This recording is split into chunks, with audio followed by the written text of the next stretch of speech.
554, the property. The content of the letter starts out by greetings. On behalf of the purchaser, this letter shall serve as purchaser's notice to terminate the agreement between Section 4 of the agreement prior to expiration of the due diligence period. An extension pursuant to that certain written notice dated, delivered by purchaser to seller. A total of $85,000, and then it has written out $85,000. The deposit plus one deposit, additional deposit, the total deposit was previously deposited into an escrow with the title company in connection with the agreement. The purchaser hereby instructs the title company to release the return of the total deposit to the purchaser following the receipt of this notice and the wire transfer instructions to be provided to the purchaser in a separate correspondence. Yours very truly, Patsick, Frank, and Simotny. He is, I'm so sorry. That is the content of this letter. It will be filed. We will also make sure that our reporter gets a copy of it. Our clerk gets a copy of it. Madam Mayor. But it also, this is after it is either approved or rejected in the consent agenda. Did you want to say something? Yes, Mayor, Madam Mayor, would you please translate that? I know, it's not quite as difficult as whereas and that goes. May I? Basically what they are saying is they are terminating their contract with us, their agreement with us before the due diligence period. It will be filed on record. That's basically it. That's pretty simple. And we shall see how it goes through consent agenda. She would too. Who wants to go first? Ms. Phillips? Okay, just to be clear. Sure. 3528 Edgewater Drive is the property that we had entered into an agreement to develop a data center? Correct. 321 acres. And so that 321 acres that we had given them an option to buy, by asking for their money back, they're saying they don't want to buy it, right? When they ask for their Correct. deposit back? You want to, we'll let the attorney take Madam over Chair, here. do you want me to field some of these? I would love for you to answer some of these. Sure. So I'm going to get into one step further. Yeah, so they exercised a unilateral termination right with regards to the contract. We are no longer under contract with WHP or any entity affiliated therewith. But they didn't have that in writing. I read their letter word for word. And I think that's great, Mayor, because Yeah. then there's no misconstruing, there's nothing sacrilegious about it, right? It came Correct. through, and that's exactly what the verbiage was. So I want to get into a couple provisions with regards to this as well. So people are going to, the next question is going to be, are we going to get sued, right? And I'm going to go through that right now, and you could sue anybody for anything. I could sue you for intentional infliction of emotional distress. I could sue somebody for slander after a board meeting or something like that. But I want to go through some of these provisions because I know this is a big thing for the city council. I know this is a big thing for the city. So the contract requires written notice of the city before WHP or any purchaser. I'm just going to call them WHP for Instead just of sake. purchaser? Mhm. Yeah, if that's okay with everybody. Perfect. That they may claim a city default and terminate the contract. Under the contract, any alleged failure by the city must continue for 30 days after the city receives a written notice of the alleged breach before a default may be asserted. If the alleged issue, the breach, the default, cannot be cured within 30 days, the contract allows additional cure time. The notice and cure provision, the one I just talked about, that, Mayor, is a mandatory provision. It is a mandatory provision.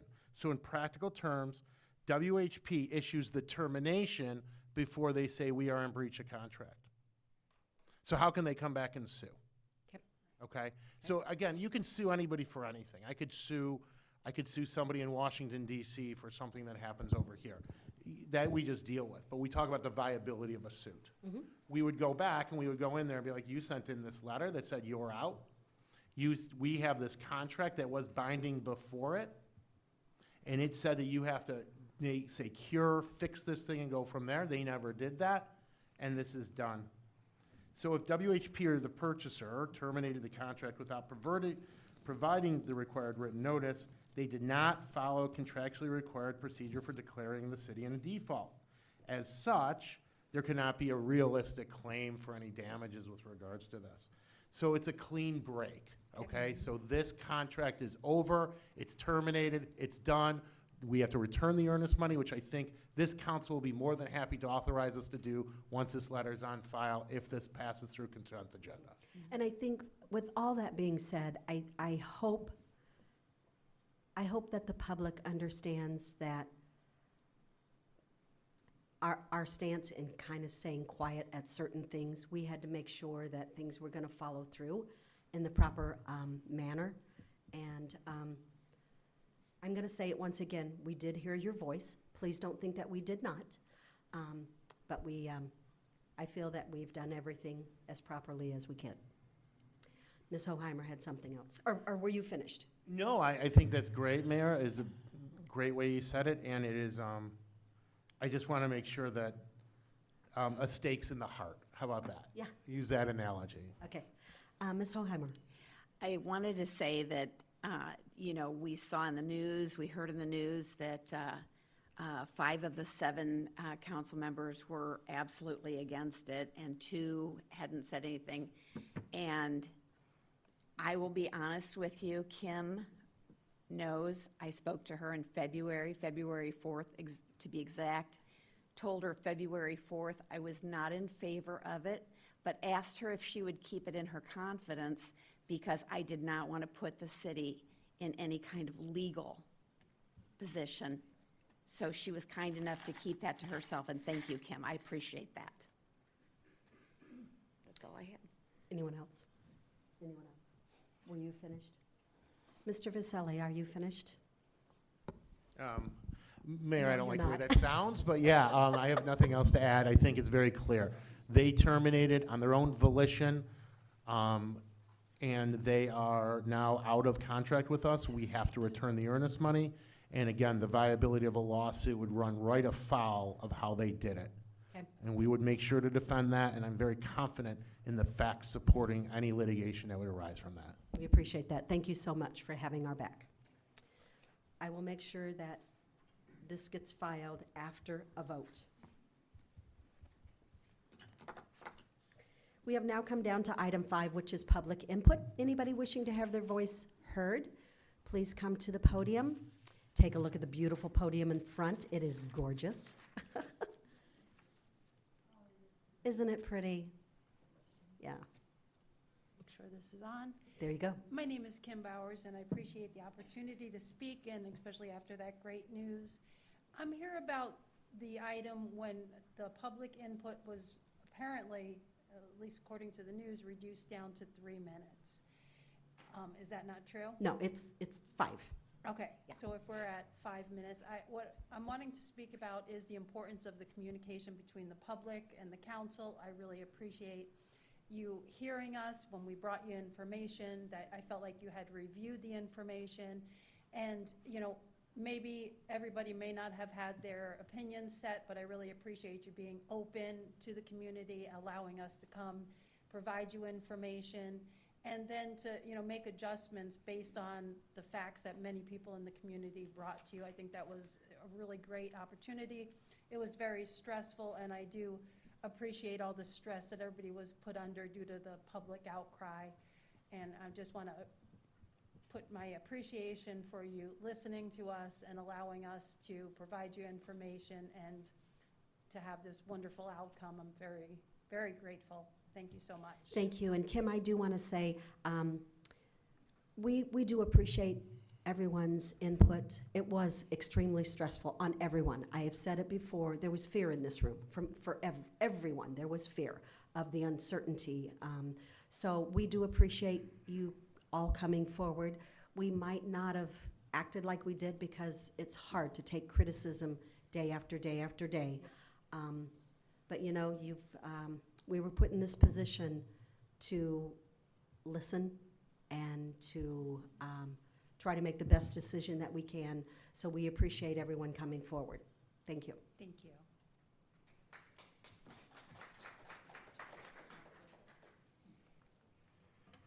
Hi, guys. My name is Sam Hutchison. Thank you so much for listening to me today. I got a lot to say. I am the owner and founder of Bears Bites. I actually moved my business here July of 2024, and I was so excited that my small women-owned business was able to buy my own building, and this was supposed to be a long-term thing, and unfortunately, due to not feeling safe in my own building, I'm actually looking to move back to Peoria. Let me explain some things. So my sales are down. When I first moved into Pekin, I have a safe that's outside of my building. In East Peoria, it was there for multiple years. Nobody ever bothered it. We were in a high traffic area. Within a week, it was broken into. It's in my fenced in side yard. Yes, there is a place where you can come in. Last year, I put a new one in. Within a week, the handle was broken off of it. It does say dog treats only, no money. That doesn't matter. I've literally had 10 o'clock in the morning, somebody walk right up, tried to break into the safe, tried to break into my building, cracked a beer in front of the camera, and then I had a customer come in to pick up their order. Needless to say, that customer no longer orders from me for pickup. We've held many pop-ups at my shop. My customers love to bring their dogs to me. They love to come in, see me. Every single time we've had one this year, we've had somebody that is clearly intoxicated come in and try to cause problems. We do get them out, but this is causing my customers now not to feel safe in my shop. I'm not safe in my shop. I don't feel safe at all. I'm there by myself. There have been many attempts to break into my building during broad daylight. Like, it's not only at night. This summer I moved in, 2024. I was on vacation and my camera dinged in the middle of the night. Somebody was shining flashlights in my front windows. I have beautiful front windows. I went to my neighbors. They told me, oh, that's normal. That shouldn't be normal anywhere. Friday, I came into my shop at 10:14 in the morning. In my front parking lot, there was a drug deal happening. Broad daylight, right out in the public. That shouldn't be happening. That doesn't make anybody feel safe. We have kids running around. I literally have locks on every single one of my doors in my shop. That way, if somebody were to get in, maybe they can't get to the back where all of my equipment is and destroy it. I'm not the only small business in my neighborhood that feels this way. One of my neighbors was harassed and stalked by an unhoused citizen for months. And our police officers are amazing, but their hands are tied. Unfortunately, I feel like this is my fault. After meeting so many amazing city employees, fire department, police, we have such amazing city employees, police and fire department. I don't know many of you city councilmen, so I'm sorry I haven't had many meetings with you. I feel like it's my fault because I was very excited to move my business here, and maybe I didn't do my due diligence on checking my neighborhood, but it seems like it's kind of spotty everywhere in Pekin that this is happening. So I have a question for you guys. This is a serious problem that we have people attempting to break into buildings. They're looting. They're having drug deals, broad daylight. They're doing drugs in broad daylight. And when I did bring this to your attention, Madam Mayor, at the Peoria City, or the Peoria Chamber, your comment was Peoria is shipping their homeless to Pekin. And then you got up on stage 20 minutes later and bragged about how safe it is in Pekin. I have to carry a gun to my shop. That's not safe. So what are we gonna do? What can I help us do to make our neighborhood safer, to where I don't have to go buy another building, because we put everything we had into buying this building as a small business. I hate to say this, but you have 30 seconds. Okay, I'm good. Okay, I'm good. All right, if you're good, yes, I did say those comments. Yes, we have had numerous conversations with our police chief. And Our police are amazing. I know they are. I mean, They're hands second down. to none. Yes. I say that all the time. They Yes. really, really are. Their hands are tied. We have done the best that we can, and I did say those words. I will admit it. I said those words to our police chief because we have nowhere to house them. Don't let them come over here if we have nowhere to house them. So that was my comment. I don't know what else I can say. Our hands are kind of tied with laws from the state of Illinois. We have done we have gone as far as we could, I think, amazing things. Mr. Dossi, would you like to say anything? Mr. Viselli, would you like to say anything? We have done as much as we can without getting slapped by the state of Illinois. Can I say I'm one gonna more say it thing? that way. I'm going to say it that way. There was a law passed about not sleeping in public places. yeah. Right after I moved in, it Yeah. was late 2024 maybe. Things seemed to calm down a little Yeah. bit. Yeah. And then it seems to have picked right back up this year, maybe end of last year. And I'm not sure what has changed. Well, I know that, and our police chief is not here this evening, but I know that everything that we are trying with the social worker, she is trying very hard to house as many as she can. Some just do not want to be housed. Correct. Calling family members, trying to get them sheltered, get them off the street so they're not breaking into businesses. They probably want your dog treats to sell them for something. I'm not going to say, but for something. What else can we say? Mayor, I think, Ms. Hutchinson, I do encourage you when Chief Rainey gets back to have a sit-down with him, let him know what's going on specifically, because they do target certain areas, if they know that. Yeah, that's true. You could speak with Lieutenant Rabe, he deals with the unhoused on a daily basis. If the problems are starting to heat up, it could be at the riverfront, it could be at different locations. They're transient, so Yeah. they need to be aware of that. I don't know, I have called. to speak here tonight, I don't know what the calls for service are. I don't know what they're aware of, not aware of. I would say let him have the opportunity to sit down with you, speak to you. I think he's supposed to be back Wednesday. Okay. And I would like to connect you to have those conversations. By all means, we don't want you to, feel that you're gonna be safe for going back to Peoria or whatever. Just give them the chance to do that, because they have had some amazing results. They have been able to work with the Salvation Army with some of those issues. And as it's starting to get warmer, we might have some new people back from across the river. We know, we knew that was a problem. That problem got addressed. It got a lot better, especially through the winter months. So we just need to refocus and see what's going on now and adjust to that. So Lieutenant Rabe would be a good contact, and Chief Rainey, and I'll see if I can get that for you when he's back on Wednesday. That would And- be fantastic. and I do wanna say- I don't want to leave. We love don't want my you to leave building. either. We don't want you to leave really either. do. I do want to say that it was the way, and maybe things have changed. I know things have changed, not maybe. It was the way that the Salvation Army was trying to, when they would call to bust them over, when they would call at 7 in the morning, people were out, there was beds. By the time they got here, whether it be 2, 3 hours, 4 hours later, there were none. So that's when I said, get them back, we have no beds. I'm not trying to be cruel, I'm really not. No, me neither. And Like, it's not just Pekin. It is, we're not the only city with this, but I'm worried about Pekin, and I know you are. Yes. We do not want to hear that you want to leave, by no means. Yeah. So, That's kind of why give- I'm here. yep, give, If I need to get involved, let's do this. our police chief does an outstanding job. He will take your call. He will listen to you. He will try his best to hear you. Okay. Thank you. Oh, Oh, yes, Mr. Abel. Just to elaborate on the hands tied comment.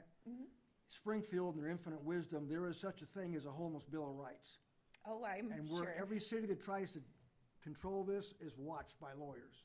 We were told that We are too. several years ago, when we cleaned up the riverfront. You're being watched. You do it by the book, you don't do it at all. Yeah. And they'll come and fine the city. So hands are tied is an understatement. I And I'm not com- apologizing. No, I We understand. want you to stay, trust me. Yeah. But there's a lot of things that work at the same time. If you're gonna do it, you gotta do it right, or we're gonna hear about it. And Mayor, this is a big topic.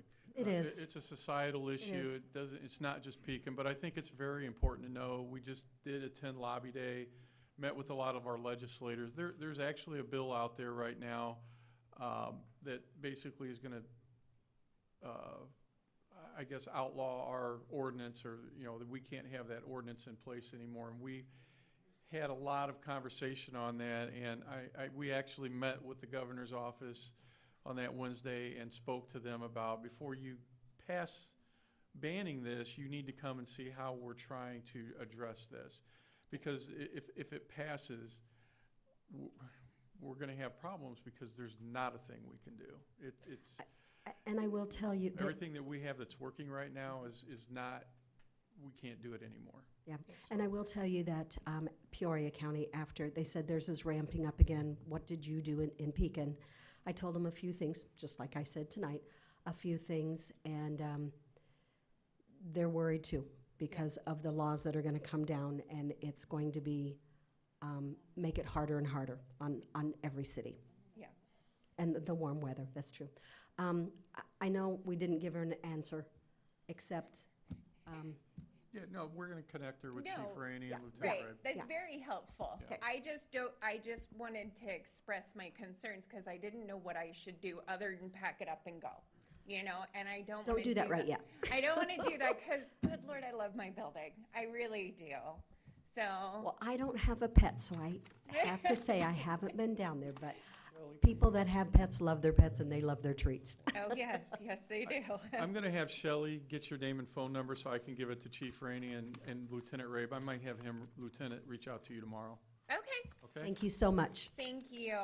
We've taken up enough of everybody else's time, I'm sorry. I'm so sorry. No, it wasn't you, I mean me, I kept it going. Okay. Thank you. Anyone else wishing to have their voice be heard? And I'm gonna say it again, look at the front of that podium. I already seen it. It's gorgeous, isn't it? Is it? My name's Elaine Ritchie. Hello. I have a question 'Kay. that I was asked since I come here all the time. What is the ordinance on dog barking?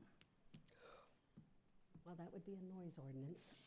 Here's the A problem. noise.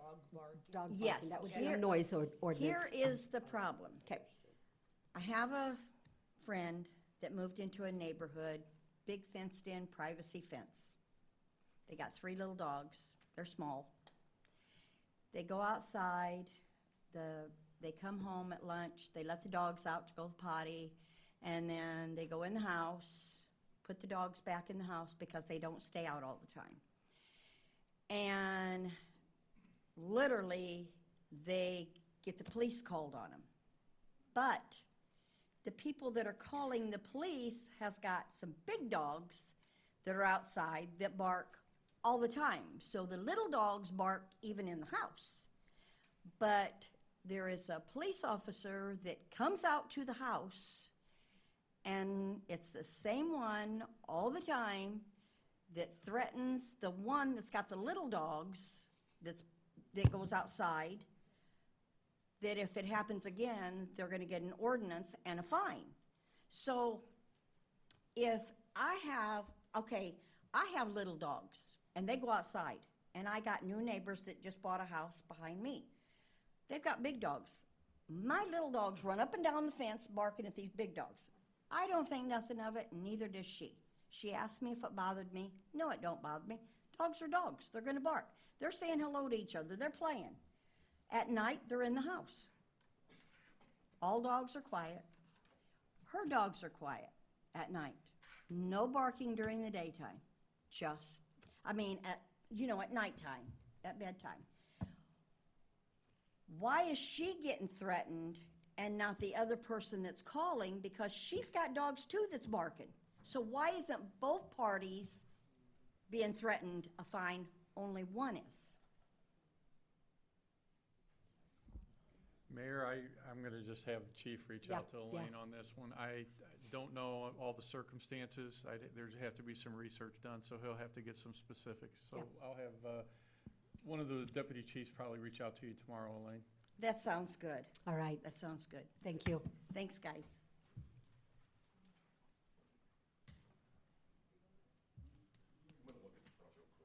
I'm telling you. Isn't that beautiful? I know. You know, and maybe I shouldn't, but I'm going to tell you, he paid $3,200 for that podium. There will always be amazing citizens in this city who want to give back. There you go. And it's fantastic that, I even love the little gold badger. Sorry, Mark Stevens, I apologize. I'm going to get sidetracked. I don't want to burn all my time looking at this amazing podium. It I'm hasn't gonna- even started yet. I He hasn't know. even put it up there. Well, thank you. Excellent. Mayor Burris, council, city staff, I'm going to try something different without a prepared speech, because a lot of times you guys don't have the option to prepare different things that come up. So I'm going to try this. I have 3 things I'd like to talk about tonight. One, I just want to talk to the city for the amazing cleanup of the recycling debacle that happened. It started kind of raw, and a lot of people were upset. And I think we did a good job of kind of wrapping that up well, finishing that well. So I want to say thanks to the staff, to the city, the council that was involved in that. I also want to say thanks to the amazing solid waste employees who delivered my 96-gallon recycling bin right to my front door. They didn't leave it on the street where my neighbor has a tendency to hit things, and just, it's another story for another day. But I just want to say thanks to the people that are involved in that and doing that. And then my last thing tonight is regarding agenda item 7.5, the ordinance. And I want to apologize, I haven't read the minutes, I missed the last meeting, I wasn't here. But I know at one point there was a discussion that we would be able to use our 64-gallon yard waste containers. We would maybe talk about doing a green lid, we were talking about that, we would use them for yard waste, some things like that. As this is written, I can't use my 64-gallon container for yard waste because it still has a red lid on it, and only recycling carts can have red lids. And I think it's unfair for a Solid Works employee to have to see a little 5x7 yard waste only sticker on it. I think that's kind of unfair of them, so I don't know where we stand with that, what that looks like, but before we vote on that, I would hope that we could consider they're easier to use, they're easier on solid waste employees to dump them in the back of the truck, they're not lugging, right, all my yard waste on there, as I try hard to keep my yard looking good and do the different things. So before we vote on that, my hope is that we could maybe talk about ways that we could reuse the 64-gallon containers. If we're not gonna buy green lids, can we put green X's on them? Can we maybe put some easy outs? I know attorneys don't like that in ordinances, but maybe we can do some different things before we pass that tonight. And those were my 3 things, because I'm excited to not have to talk about the gorilla in the room that no longer exists. Yeah, So, thank you. Thank you very much. Well, you know, we will have discussion when that item comes up, so thank you. Anyone else wishing to have their voice be heard?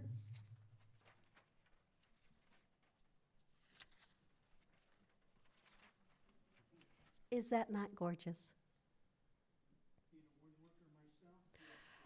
You know what, I am so glad you said that, and don't start the clock yet. I am so glad you said that because Miss Jansen, her father was a woodworker, and she said he would love it. So I'm glad you do. The name is Terry Johnson with a T. Couple of things I wanted to bring to your attention. One, I want to thank you for the letter, and hopefully the decision that is coming down will be acceptable. My wife and I were, for the last eon of going through this, debating what to do because it was in our backyard. And we were debating whether to sell and move now and find another place, not around here. And I've been here for 77 years.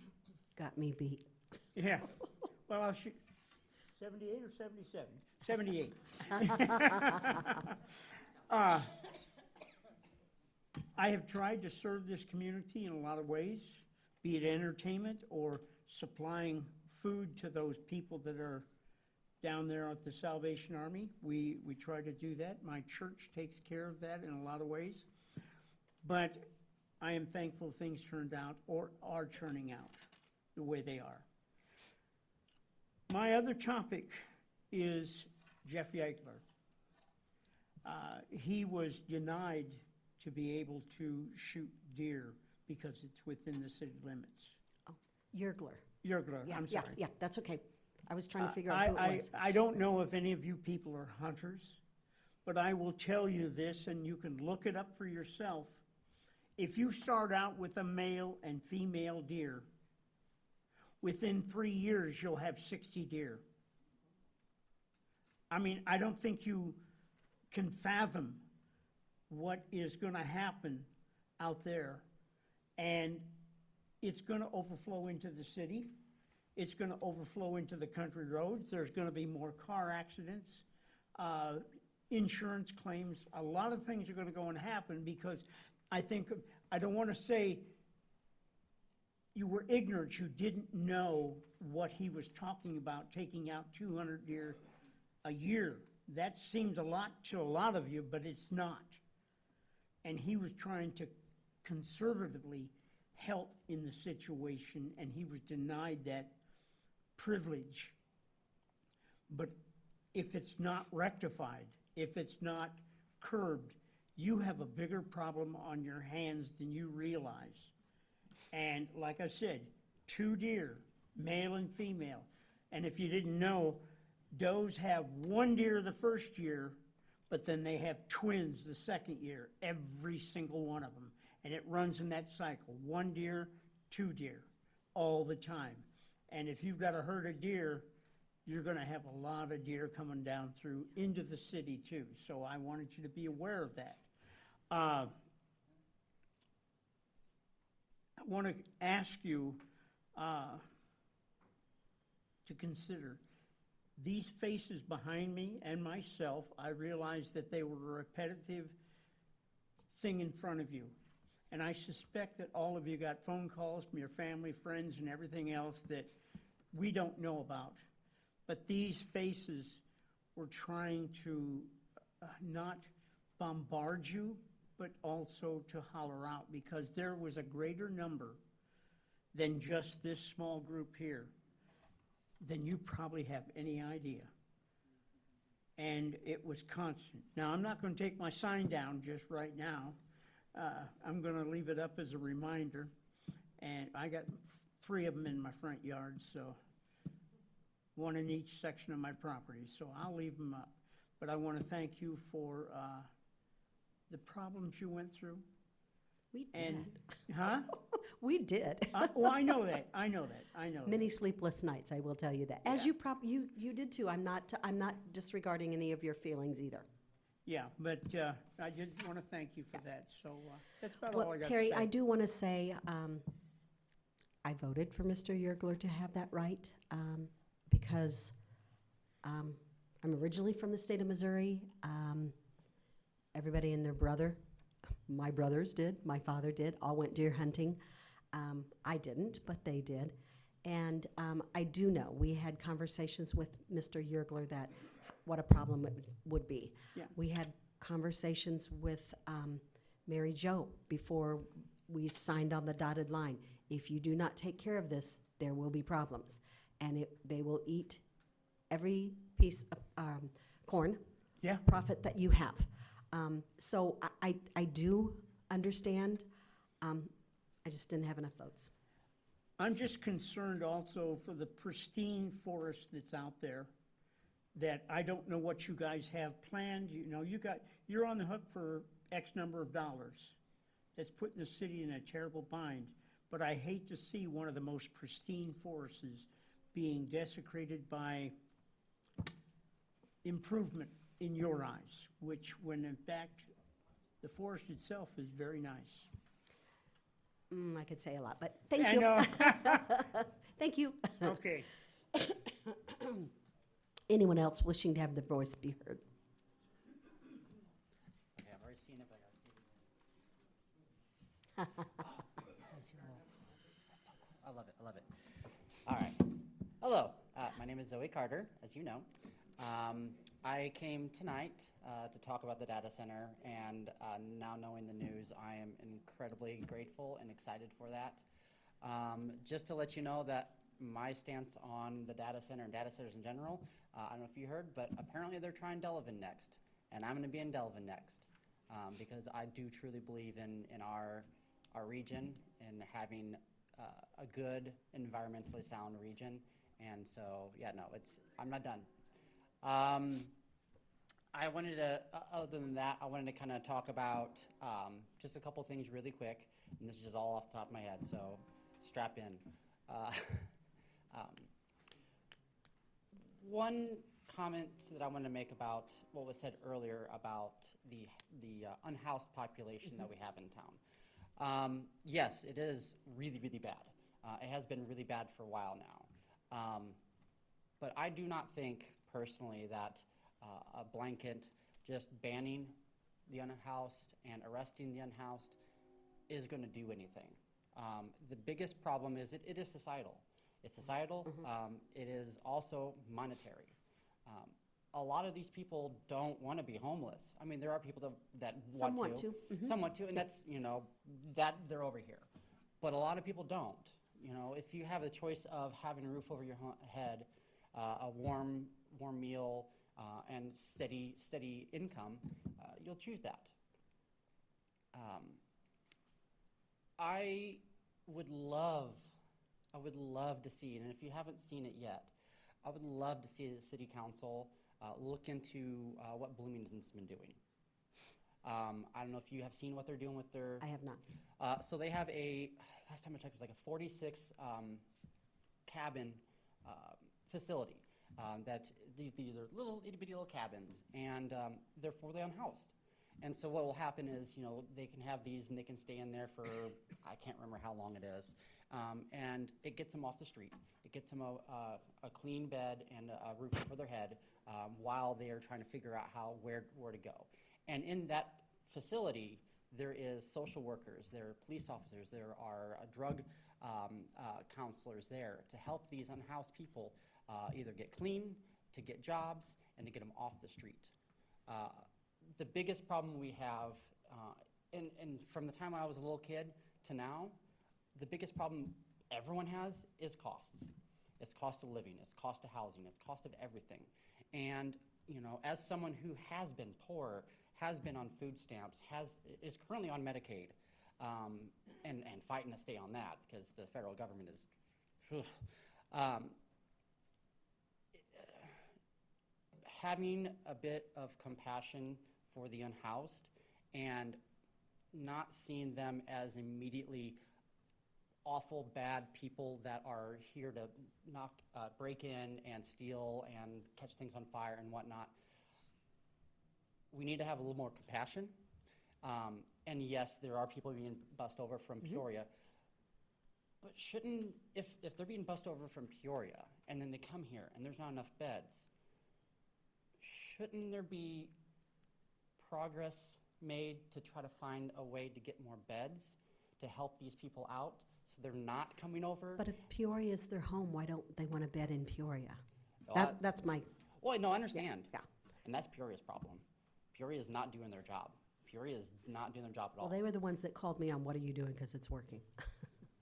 Well, it's one of those things that I think that, we compare ourselves to Peoria all the time because they are the bigger city, but we need to stop.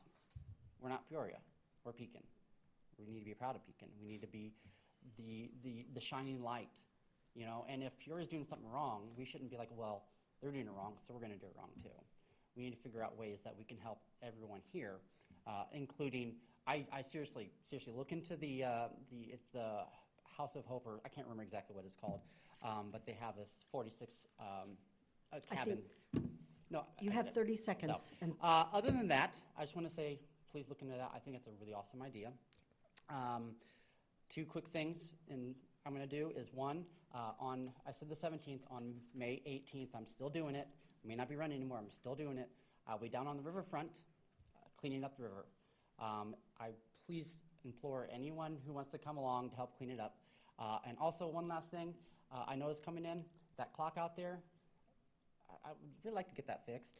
oh my gosh, I can't believe you just brought that up. Your time is up, but you Yeah. just brought that up. That's all I had. I just said in our agenda meeting, I have been, I worked for the county for 40 years. Okay, is it county, is it city, is it county? Nobody wanted to really take responsibility for it. We were gonna get to the bottom of it on who's responsible for it and get it fixed. So thank you for It's a bringing pretty that up. pretty clock, We j- and when I look at it, I'm like, gorgeous. We it's- just brought that up last, Yeah. Mayor, That's a gorgeous if I can just interject, if you're gonna work, if you're gonna do the cleanup, we appreciate it, but can you please coordinate with Simon so that they can make sure that you have a place to dump it and. yeah, Yeah. she asked So we're last not, time. Like Yeah. last minute trying to scramble, because we weren't aware that you guys are out there, Oh, yeah. and then It so was- we it was had a big- all that, so. It was a big Yeah, thing, so we but just yeah. wanna make sure Oh, that yeah, we no, have the that's- Okay. dumpsters Definitely and on it. everything available right. for that. And one other thing, and I don't know, we're kind of changing up maybe a little bit here this evening and answering some of the questions as you're here. I don't know if we're going to continue to do that or not, but I'm going to answer a little bit of your,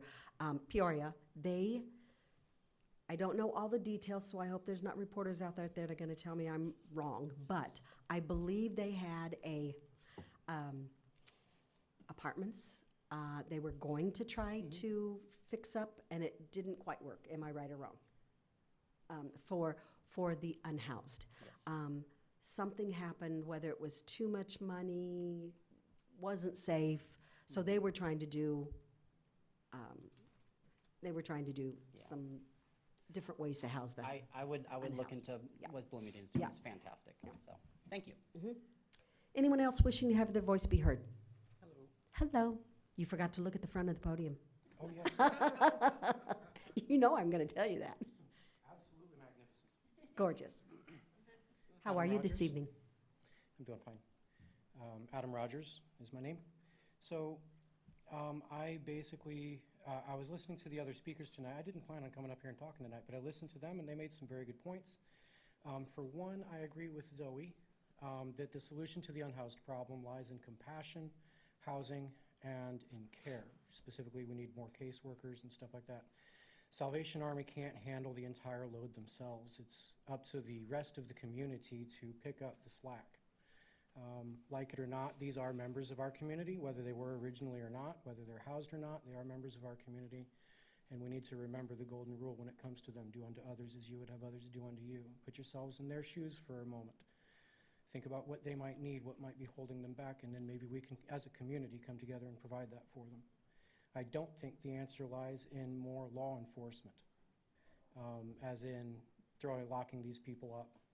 I don't think that's the solution. I don't think that's the compassionate way to handle it. Also, the issue out at Ludekin Farms, I am happy that the proverbial stake is now finally in the heart of that beast. Maybe we can, as a community, move on to some more pressing issues now. The deer problem out there at McNaughton Park is real. That is something that I urge the city council to consider. While I may not be a proponent of hunting that area because of the proximity to the wildlife sanctuary, I think that my original idea of an ICC campus out there that specializes in ecology and wildlife management would solve two birds with one stone. It would help generate revenue for the city by using that property for something productive. It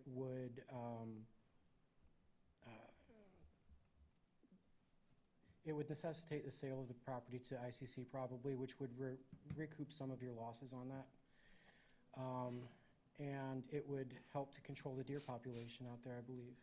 So that's really what I wanted to say, is I wanted to kind of bring that idea back to the forefront, because I think it would, again, be good on multiple fronts for the city.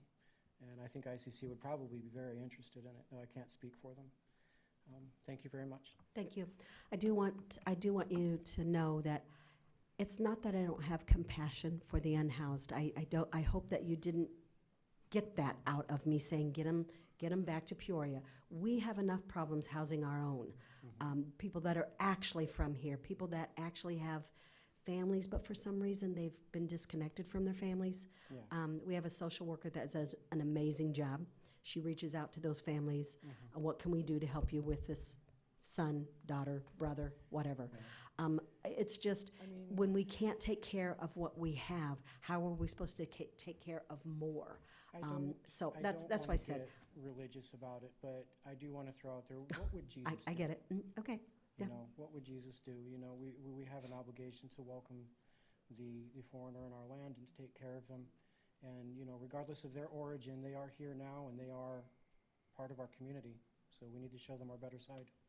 Well, yeah, they were coming over for a bed, a free meal, just take a shower, and it was just full. It was just literally Maybe full. we need more facilities too. Very I know it's a very big- it's a costly. big Everything problem is to very solve. It's costly. very costly. Yeah, very But, costly. I mean, Okay, you know, that's Right. my solution for it. thank you.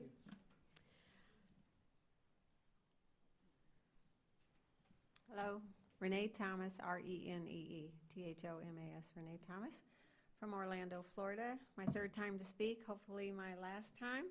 Thank you guys all again, everybody that works for the city. I really appreciate your efforts, especially those who bear the burden of the, you know, comments and everything you've had to endure regarding the data center, obviously, for sure.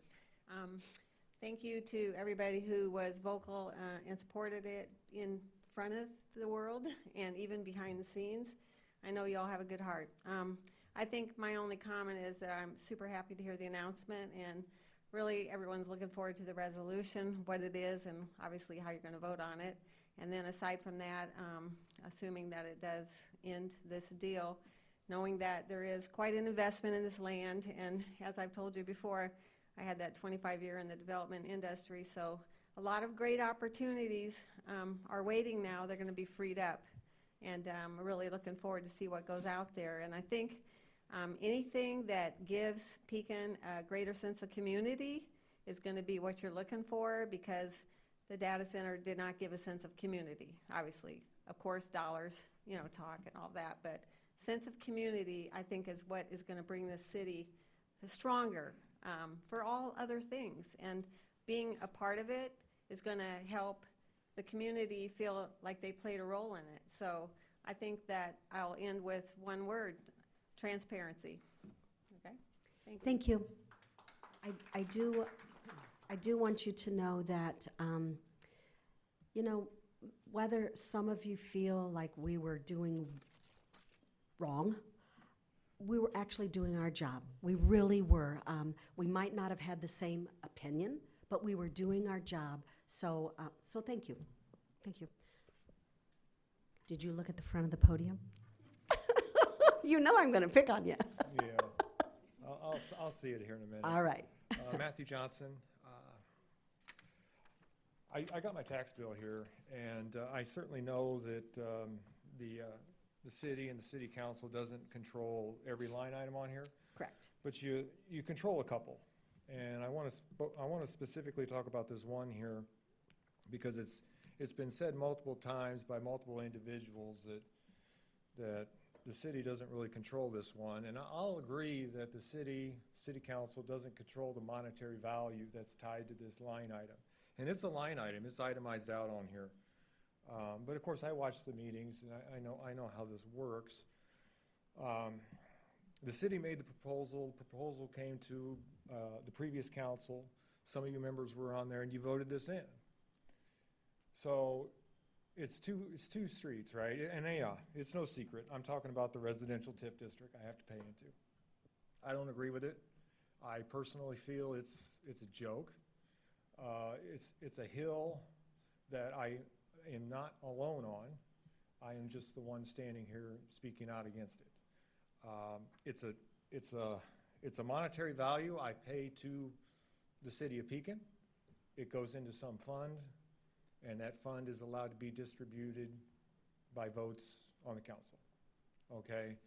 And so it's been said multiple times that I pay more to the school district than I do City Pekin. Well, can't say that anymore. Can't say that anymore, because I pay $1,600 to the TIF. I pay $800 to the city of Pekin. So that's $2,400 I pay to the city of Pekin. I pay $1,300 to the high school. I pay $2,100 to the grade schools. Now, collectively, yes, if you add those together, I pay more to the schools, but they're itemized out. And ICC. Yeah, I don't agree with that being on there Okay. either. So, you know, this has been on here a while, and why am I speaking about it tonight is, well, two reasons. First, the council controls that. You put it on there, I don't like it, you can remove it. I know you're not gonna do that. So I think because agenda 7.2 is on for tonight, you're talking about that creek. That creek that feeds Sunset Hills Lake. The creek that erodes. The creek that floods Sunset Hills with silt. The one that you're gonna currently use TIF money for to try and fix, throw a Band-Aid on it.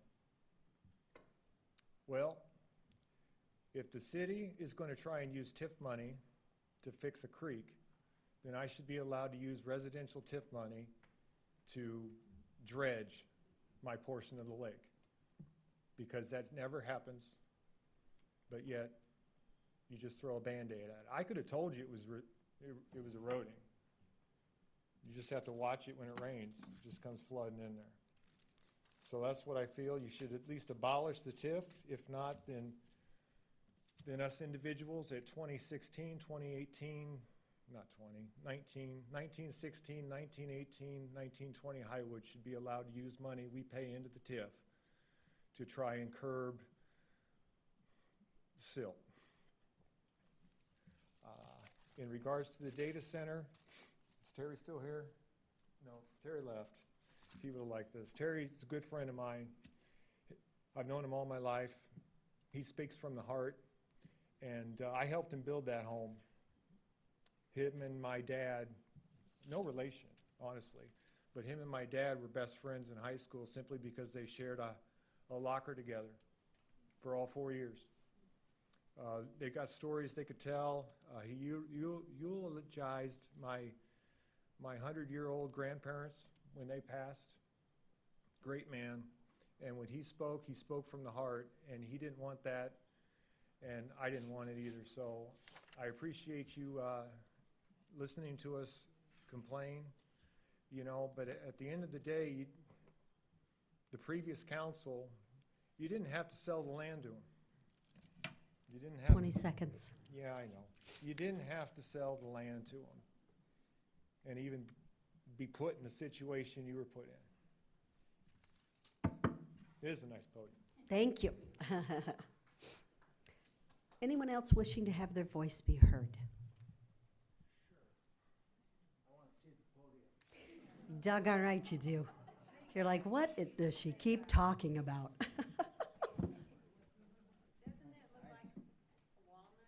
It is walnut. It looks like walnut. Yeah.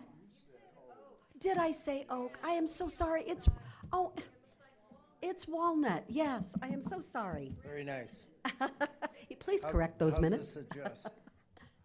Oh, you can pull it out and flip it up. That's nice. Yeah. Hello. My name is Dave Milam, M-I-L-A-M. First of all, I'd like to thank you. Sounds to me like we're going the right direction on the data center. Still not a done deal, but I'd like to hear it. I'm gonna stick around. Thank you. It makes me want to invest in my property, to know that 3 years of construction isn't gonna be down my path.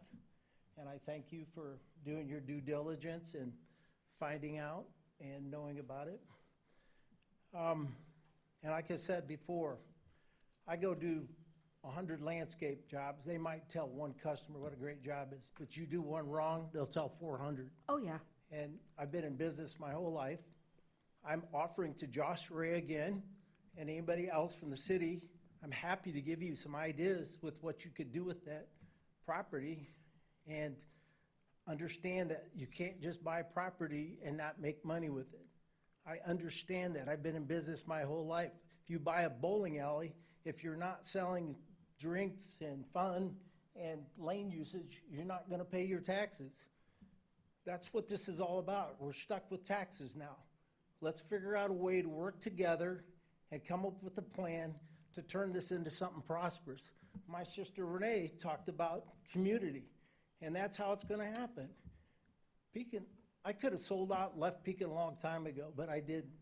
When I sold to Walgreens, I had a chance to just leave it, but I love Pekin. That's why I'm in Pekin. That's why I keep getting blisters and cuts doing landscape jobs every day. Now I'm selling trees. I love Pekin, or I'd been gone a long time ago. Let's all love Pekin. Let's figure out how to make this work now that we've got a $14 million bill. And let's work together. Let's get Pekin's input, community input. Not everybody's coming down here. Not everybody knew about the data center. Not everybody's coming down talking about this. They don't even probably know about the $20 million or whatever it was for the property. Let's get Pekin involved and let's start a program. Has anybody gotten a big map of this property yet? Do we have that on a board spilled out somewhere in somebody's office yet? Yes? Are you working to try to get stuff? I've offered numerous times other piece of property, and I've yet to get you to call me back. I'd appreciate a call back. I've sold a lot of property in this town. I'm not bragging. I just said I know how to buy this and sell this to make money. And I can help this city get out of this debt with some ideas. I have lots of friends in a lot of low places and high places. But please, use the people that live here and love Pekin are stuck here. Let's get involved. Let's make people get involved. Let's figure out a way to get people involved. Again, thank you. I understand the crap that you have to come through, the good stuff, the bad stuff and everything. I wouldn't want to do it, and I won't do it. You guys are doing a job nobody else wants to do, and I appreciate that. And I thank you for making the right choice in this decision of what to do with this that I assume is to come yet tonight. Thank you, because sometimes those kicks hurt. Oh, I know. It happens. Yeah. I get kicked every day in jobs too, so it happens. Unfortunately, it's business. This is business. Yep. This is a lot bigger business than a little small landscaping job I run. Yeah. But thank you all for what you do, whatever you're trying to do. And, I understand big ideas and stuff sometimes don't work out. This one maybe didn't work out, but let's figure out some way to make it work for the good of everybody in the community. Thank you. Okay, so Mr. Milam, I am gonna talk to you just a little bit. When my late husband passed away, it was all like, what are you still living here for? Why aren't you moving to Florida? Why aren't you moving away? And I said, because Pekin is my home. My kids are here. My grandkids are here. My grandkids are buying homes in the city of Pekin. I'm proud of Pekin. And I kept saying that I want to pull Pekin together. Somehow things are not clicking the way I wanted it to.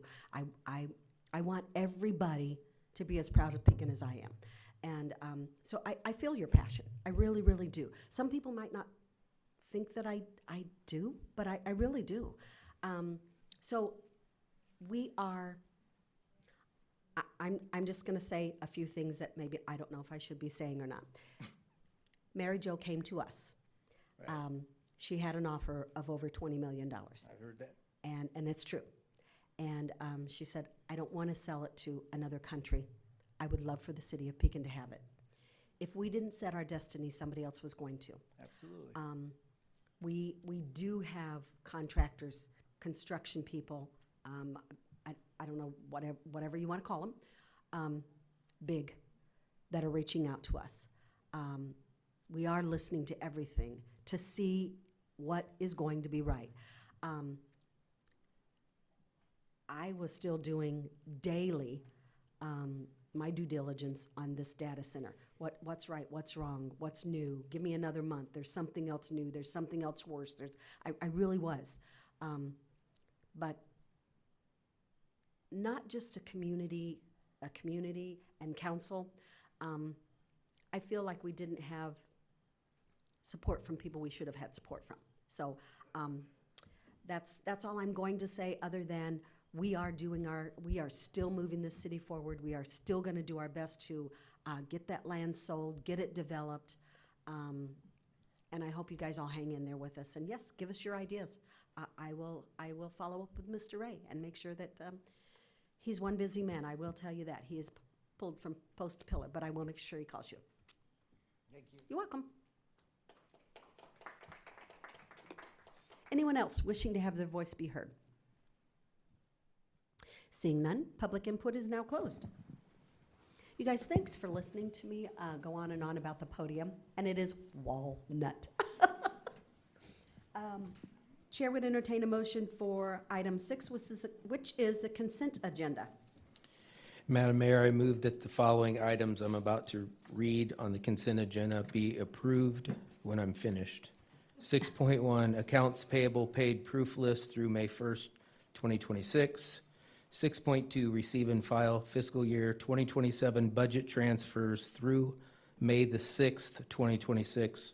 Receive and file building department permit report for April 2026. 6.4, proclamation Motorcycle Awareness Month. 6.5, proclamation National Skilled Nursing Home Care Week. 6.6, receive and file letter from PFS Attorneys at Law regarding 3528 Edgewater Drive. 6.7, ordinance number 4398-26/27, amending Pekin City Code Chapter 2, Article 6, Division 19, Economic Development Advisory Committee. 6.8, ordinance number 4399-26/27, amending Pekin City Code Chapter 2, Division 6, Division 1 generally, to establish term expiration for all boards, commissions, and committees. 6.9, resolution number 427/2627, mayor's appointment of Peg Phillips as mayor pro tem and the reappointment of John Abel as first alternate mayor pro tem. 6.10, resolution number 428-26/27, annual committees, boards, commissions, and members' appointments and confirmations. 6.11, resolution number 429-26/27, approving a memorandum of understanding, amending the collective bargaining agreement with International Association of Firefighters, Local 524. Second. Motion made by Mr. Phillips and Mr. Fletcher, and second by Ms. Phillips. Sorry. Any questions, comments, concerns on the consent agenda? Yes, I do. I'd like to make a request that 6.7 and 6.10 be removed from the consent agenda and be placed under new business.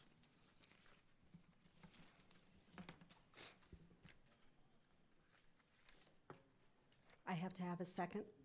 I do not? Okay.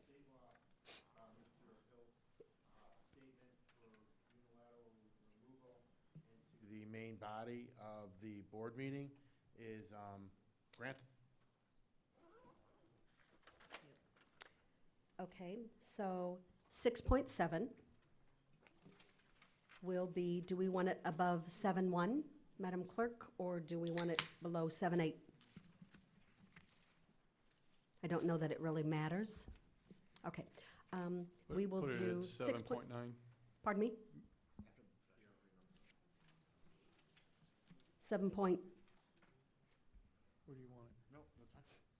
Yeah, just put it at the end. at the end, so it's going to be, 6.7 will be. Before the discussion, Mayor, I'm Yep, sorry. before the discussion first, and then 6.10 will be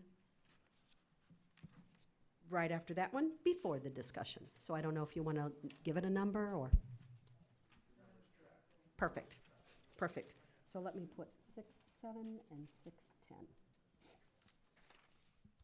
Mayor, do you want to ask if there's any objection to that? Okay. I thought I usually had to have a second, I'm sorry, but is there any objection to pulling those two? No, not pulling those two, I'm sorry. The question would be, is there any objection to the location on them and the changed agenda? Oh, my goodness. No, it's my fault. Okay. Mayor, I am sorry for not That's all right. explaining that more fully. Okay. Any objection on where they are placed on the agenda?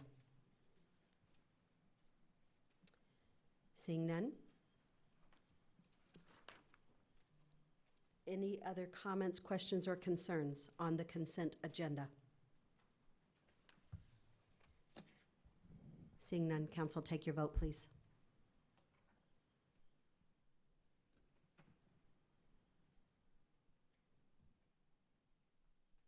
Motion passes 6-0. I would like to take a moment and tell Ms. Phillips, thank you very much for stepping up to the plate to be Mayor Pro Tem. Thank you. It's an honor I hope never have to exercise. I try not to miss too many. And that's what a Mayor Pro Tem, one of the main jobs is to step in when the mayor is absent and run meetings. We have now come down to new business. Chair would entertain a motion for 7.1, please. Madam Mayor, I move that resolution number 430-26/27 approving joint funding agreements for the Tri-County Regional Planning Commission fiscal year 2027 Unified Planning Work Program be approved. Second. Motion made by Ms. Hoheimer and second by Mr. Abel. Mr. Dossi. Thank you, Mayor. Short and sweet, this is the annual Tri-County, just our portion of it, which amounts to $17,961.07. Josh can answer any questions that council might have on this.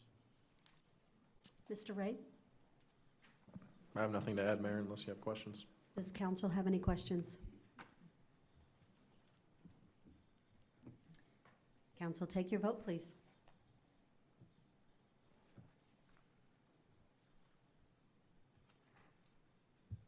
Motion passes 6-0. Chair would now entertain a motion for 7.2, please.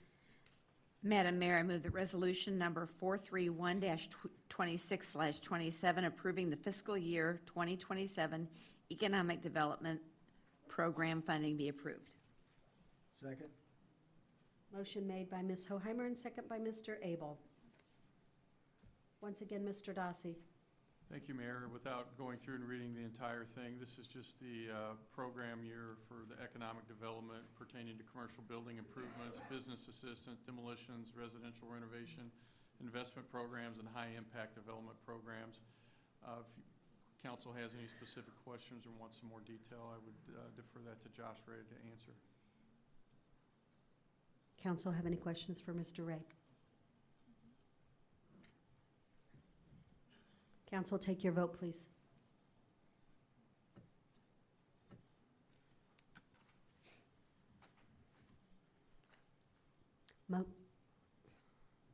Motion passes 5-1. Chair would now entertain a motion for 7.3, please. Madam Mayor, I move that resolution number 432-26/27, approving a tourism marketing contract renewal with McDaniels Marketing be approved. Second. Motion made by Mr. Abel and second by Ms. Hoheimer. Mr. Dossi. Thank you, Mayor. This is in regards to the McDaniels marketing and their plan for fiscal year '27. Tourism Committee recommended the approval of option 1, includes digital advertising on Meta and Google, creative work by a McDaniels intern, and website hosting and maintenance for discoverpekin.com. New for fiscal year '27 is website ADA compliance, which staff fully supports adding to the package. Staff is recommending approval, and Josh is available if there's any questions from council.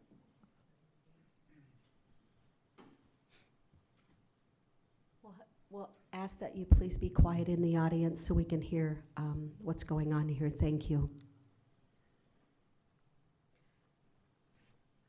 Any questions from council?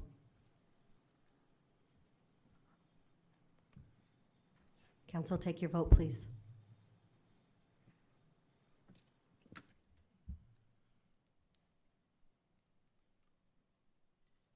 Motion passes 4-2. Chair would now entertain a motion for 7.4, please. Madam Mayor, I move that ordinance number 4400-26/27, approving a second amendment to the fiscal year 2027 annual budget be approved. Second. Motion made by Mr. Abel and second by Ms. Phillips. Once again, Mr. Dossi. Josh, Josh, if you could go ahead and speak on this. He has specific information that he and Justin Reese had worked on. I'll let him go ahead and present this, Mayor. Okay, thank you. Mr. Ray. Thank you, Mayor. I just want to give you all about 60 seconds on this. Ultimately, staff is actually going to ask that you just table this tonight. The developer that this pertains to has got, I'll just say, some personal things going on, and we're not sure about the timeline for things. So, there's no rush to necessarily approve this now that that's happening. But just, the substance of the ordinance or the budget amendment was kind of twofold. Number one, we finally got information from Jacob and Klein, from county data, that tells us what the actual projected revenue for the TIF funds is gonna be. When we do budgeting, we're always very conservative. It's going to be a net positive change to the various TIF funds of about 1.17 million total in additional revenue, net revenue. The second portion of this was to add a drainage improvement project that was gonna be, or is proposed to be paid for approximately $2 million total, $1.5 million from the Court Street TIF, and another $500,000 from the sewer fund to remediate a drainage issue in the creek that's behind the whole East Court Village complex that ultimately drains into Sunset Lake. The city has done Band-Aid projects on that in the past. There is a sanitary main that runs kind of across that creek that is continually washed out and is, kind of similar to the gas main we talked about at the last meeting. Not as much of a potential emergency, but still same kind of thing.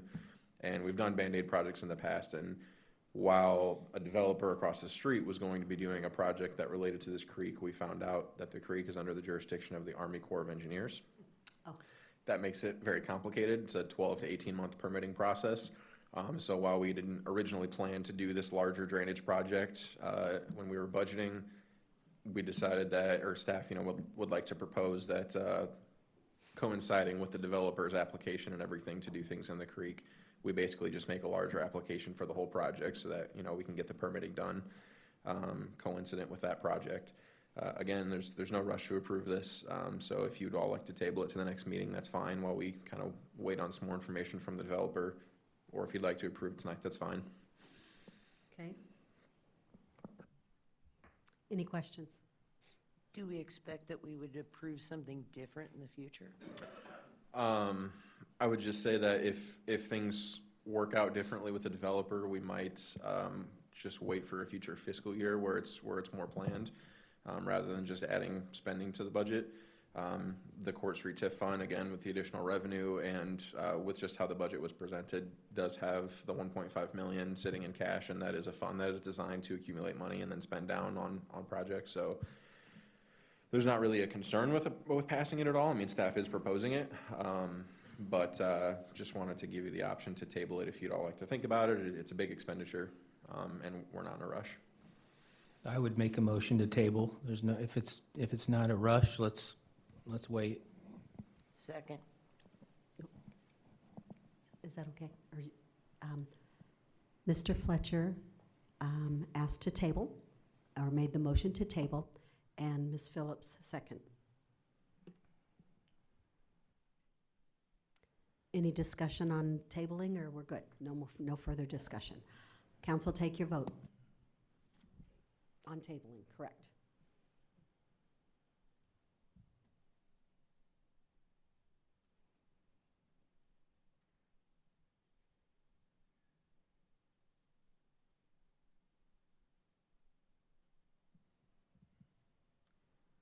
Did everyone vote?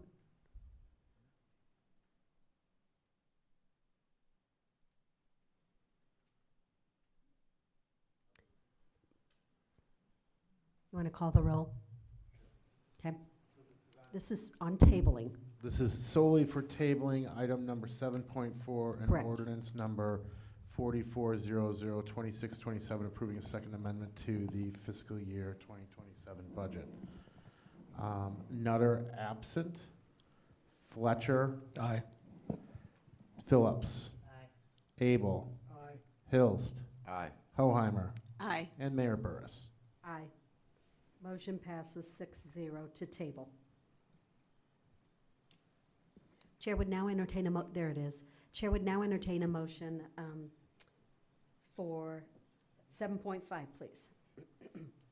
Madam Mayor, I move that we adopt ordinance number 4401-2627, amending Pekin City Code, Chapter 3, Article 1, Division 2, collection and disposal to permit use of 96-gallon carts for recycling. Second. Motion made by Ms. Phillips and second by Ms. Hoheimer. Mr. Dossi? Thank you, Mayor. This is in essence to change the ordinance so that they can also pick up the 96-gallon totes for the recycling. To address Mr. Stevens' point earlier, we did have this discussion about the lids.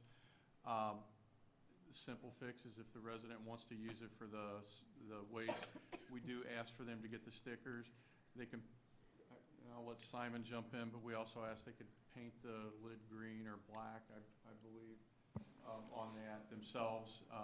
Saves us a little bit on that, and I'm not sure if it's the white X or something that goes on the can. I know we discussed this when we talked about this back, I think in February or March. We talked about that, but yeah, that would be the fix, to use that, for that, so they don't have to buy the bags. Okay. Yeah, the primary thing we're looking for is easy identification that it is gonna be containing yard waste as it's listed in the ordinance currently. So the yard waste stickers are available both at the counter and down at the street department. Those are free. Residents come pick them up at any time. We would ask that it's on all four sides and on the lid as well.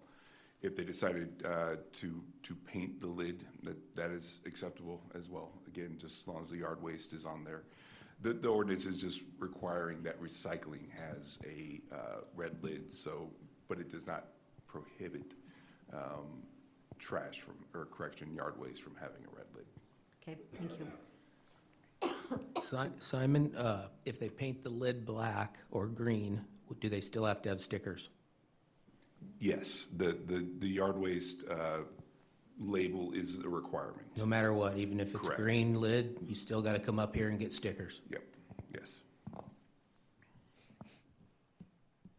And there's nothing preventing us from continuing to use our old, smaller red lid totes. Correct. You can continue to use those as long as they're serviceable. Yep. Good, because it would take me 2 to 3 months to fill it up, the 96 one. It's gonna take me both of our old little ones and the big one to do the every other week recycle. Wow, good for you. Yeah. Any other discussion? Council? Council, take your vote, please.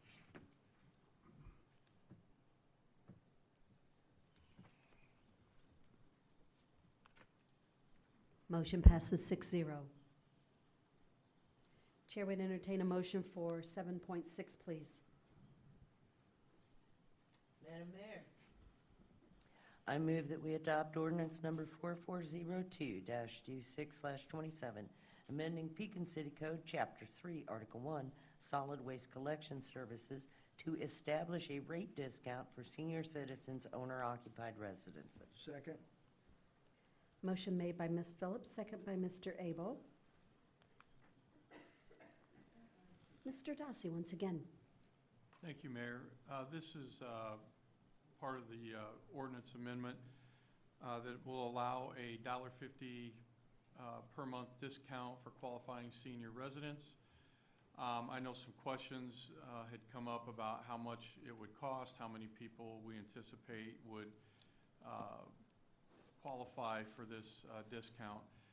We know that there's 11,800 roughly residential accounts. We looked at U.S. Census data, and our best estimate is between 2,700 and 3,700 residents may qualify for the proposed discount. I also checked with the Tazewell County Assessor's Office that reported that 2,775 Pekin property owners currently receive the senior homestead exemption, which gave us a useful benchmark for likely participation. So just to give a ballpark idea of the impact on the solid waste fund, if 2,700 households participate, it would roughly be a reduction in revenue of $49,000. If it's 3,700 households participating, $67,000. Staff initially thought possibly 4,500 households, that would be $81,000. So it just gives a kind of a ballpark idea of where it would fit in. We feel confident we'd be around the 2,770 process. Now, they do have to come in. It has to verify through identification, government ID. And they also need to understand is, for example, if you came in today, filled out the paperwork, you qualify, that reduction would start on the next month billing, because I believe, and I always leave this up to Melanie, I believe it's in arrears in some way on that, but it would start on the next month. So if you start filling out the paperwork today, you have to come in, and it is for owner occupied. It's not, if you're renting, it's owner occupied on that. And I think that pretty much covers it. I'll entertain any questions council might have. Do we have any questions, council? Mr. Hilst? So how did we arrive at the age 65? I mean, why not 60, why not 70, why not 55? How did, Just looking at like what your homestead exemptions are and things like that, that's what we went by. okay. So I'll just give my opinion on the whole age issue with this ordinance. I get it, it's a good gesture to help out the senior citizens, but when you're talking about a reduction in their bill, I don't feel like age should just be the determining factor that somebody gets a reduction in their bill, because we have a lot of people, 65 or older, that could certainly pay the bill where it's at right now without having any money issues. We've got a lot of people, low to moderate income people, that have problems paying some of their bills that are under the age of 65, and they're not gonna benefit from this. So I would also like to see some possible savings for everyone by doing one of those truck route studies to try to be more efficient. What about our trench burner?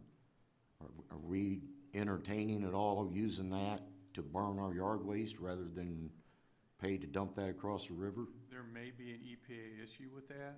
That's something that we would have to research on that. So my short answer is I don't know, but I know in discussion with that, we talked about possible EPA. Wood is not a problem, but I'm not so sure about grass and lawn bags and things of that nature. Okay, and just kind of as a curiosity question, anybody sitting up here on the council, age 65 or older, are they gonna be allowed to vote on this since they would financially gain from that? I mean, in the same manner that someone votes, may I answer, Madam Chair? You may answer that, because I have a comment after that. It's an understandable question, but I believe every one of the board members votes on the tax levy, unless I'm mistaken. But they all get taxed as the same way.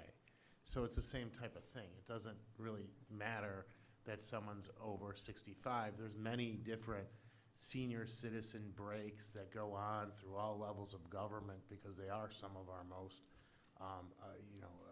vulnerable people. And so it wouldn't really matter on that. All of these laws that we pass these days, or many of them, especially regulatory ones, deal with each one of us when we are in the village and when we are residents of the village. So, no, it wouldn't be a problem voting on it, sir.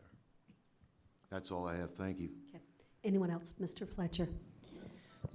Yeah, so I received a couple emails on this, and I've been going back and forth. I have, both of my sets of parents are on fixed incomes. They would benefit with this, but trying not to be selfish, I would say. All 18, or what is it, all the households, what was the number, 11,000? 11,800. So all 11,800 have paid in this for every time their bill comes. And if we are lucky enough to have a surplus and able to do something, I believe that all of the households should share equally. So my recommendation would be to take whatever surplus there is, divide it by the houses that are paying, and take it off their bill, or don't do anything at all. That's my recommendation. Thank you. Any other council? I hear something buzzing up here. I just wanted to say, this pains me for everybody to know that I'm over 65. So I will not be asking for the discount. We dug ourselves out of a hole with the help of every citizen that pays into our garbage fee, and I thank each and every one of you I'm not going to turn around and take a discount just because I'm over 65. Now, I think the reason why we chose 65 is because, like anything else, and I discussed this beforehand with Mr. Dossi, that I will not be doing this. The state of Illinois, when you have homestead exemptions or discounts on your property tax, in most cases, you have to be 65. Now, maybe not when you're a veteran and you're disabled. By no means do you have to be 65. But to be get your owner occupied, you have to be over 65 to get that exemption. And so that's probably, not probably, but that's why we followed that kind of rule of thumb, that we will follow the 65 rule that the state of Illinois does on your property taxes. And we were looking for something that would maybe ease a little for some people. In most cases, you want to say something? In most cases, by the time you reach 65, your income is fixed. So, yeah, I will be voting on this, but I will not be taking a discount. And now you all know I'm over 65. I too am at that age. But I will be voting for it, but I will not be accepting it. And I would hope that the people in this community that can afford to continue to pay it will continue to pay it. And the people that struggle for that extra little bit of money will benefit from it. That's all I have to say. Thank you. Any other council? Council, take your vote, please.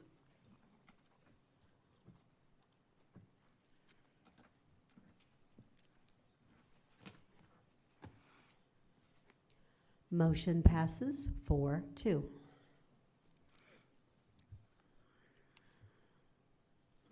Chair would now entertain a motion for 7.7, please. Madam Mayor, I move that ordinance number 4403-26/27, amending Pekin City Code, Chapter 5, Article 7, Division 2, Stormwater and Erosion Control to allow for temporary stormwater conditions during project development be approved. Second. Motion made by Mr. Fletcher and second by Mr. Abel. Mr. Dossi, once again. Thank you, Mayor. I'm going to have Josh go ahead and talk to this. Justin is not available tonight, but Okay. Josh is up Mr. to speed Ray. on what's going on. Okay. Thank you, Mr. Mayor. Ray. Mhm.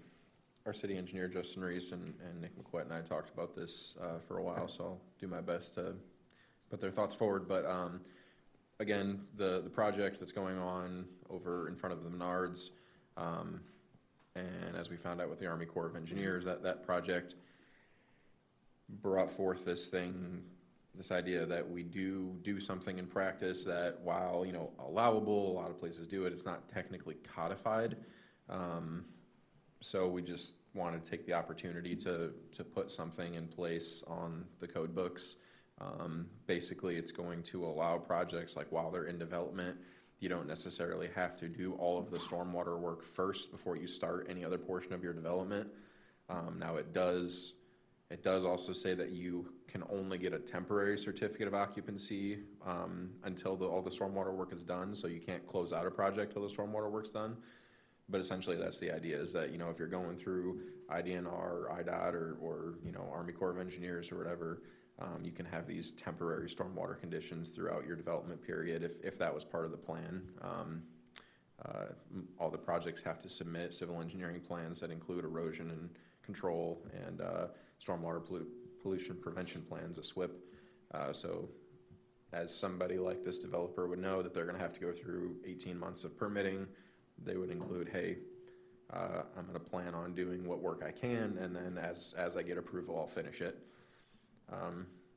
Wouldn't necessarily think to table this one. This is more general than just that project. This would be for any project. So I think, staff would like the council to go ahead and vote on this one, if you will.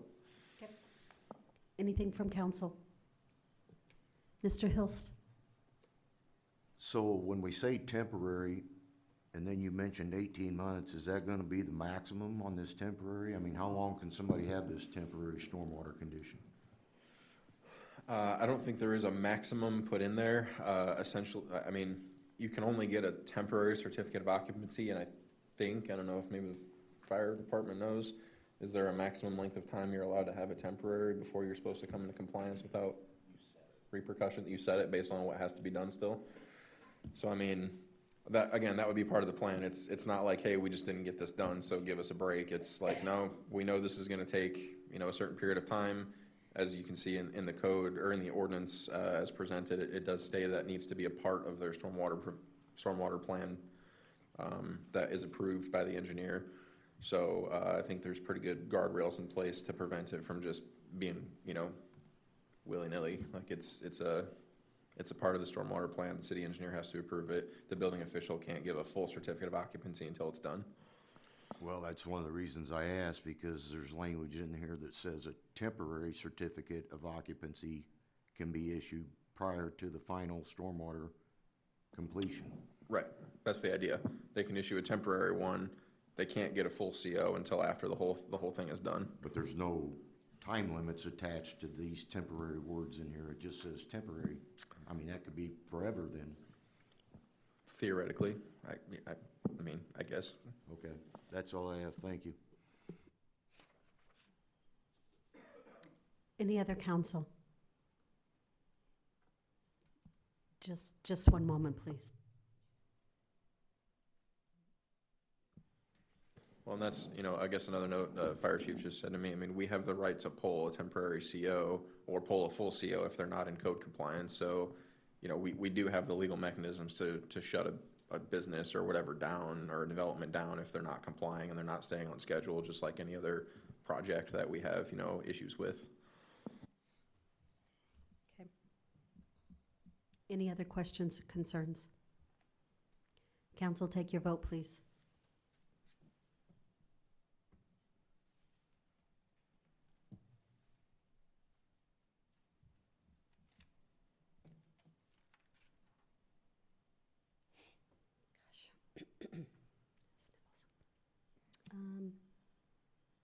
Mine didn't pop up. Yours didn't? No, did everybody else? Yeah, ours did. Mine didn't. Mr. Vasselli, would you like to roll call again? Thank you. We are voting So to it's approve. 7.7. 7.7, ordinance number 4403-26/27, amending Pekin City Code, Chapter 5, Article 7, Division 2, stormwater and erosion control to allow for temporary stormwater conditions during project development. Mr. Nutter is absent. Okay. Fletcher? Aye. Phillips? Aye. Abel? Aye. Hilst? Aye. Hoheimer? Aye. Burris? Aye. Motion passes 6-0 with one absent. We have now come down to 6.7. Chair would entertain a motion, or since Mr. Hilst pulled that, do we just go straight to let him discuss? Make a motion.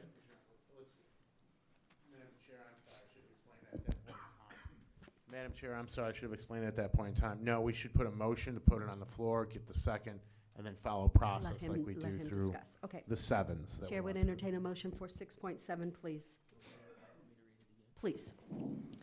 Madam Mayor, I move ordinance number 4398-26/27, amending Pekin City Code, Chapter 2, Article 6, Division 19, Economic Development Advisory Committee be adopted.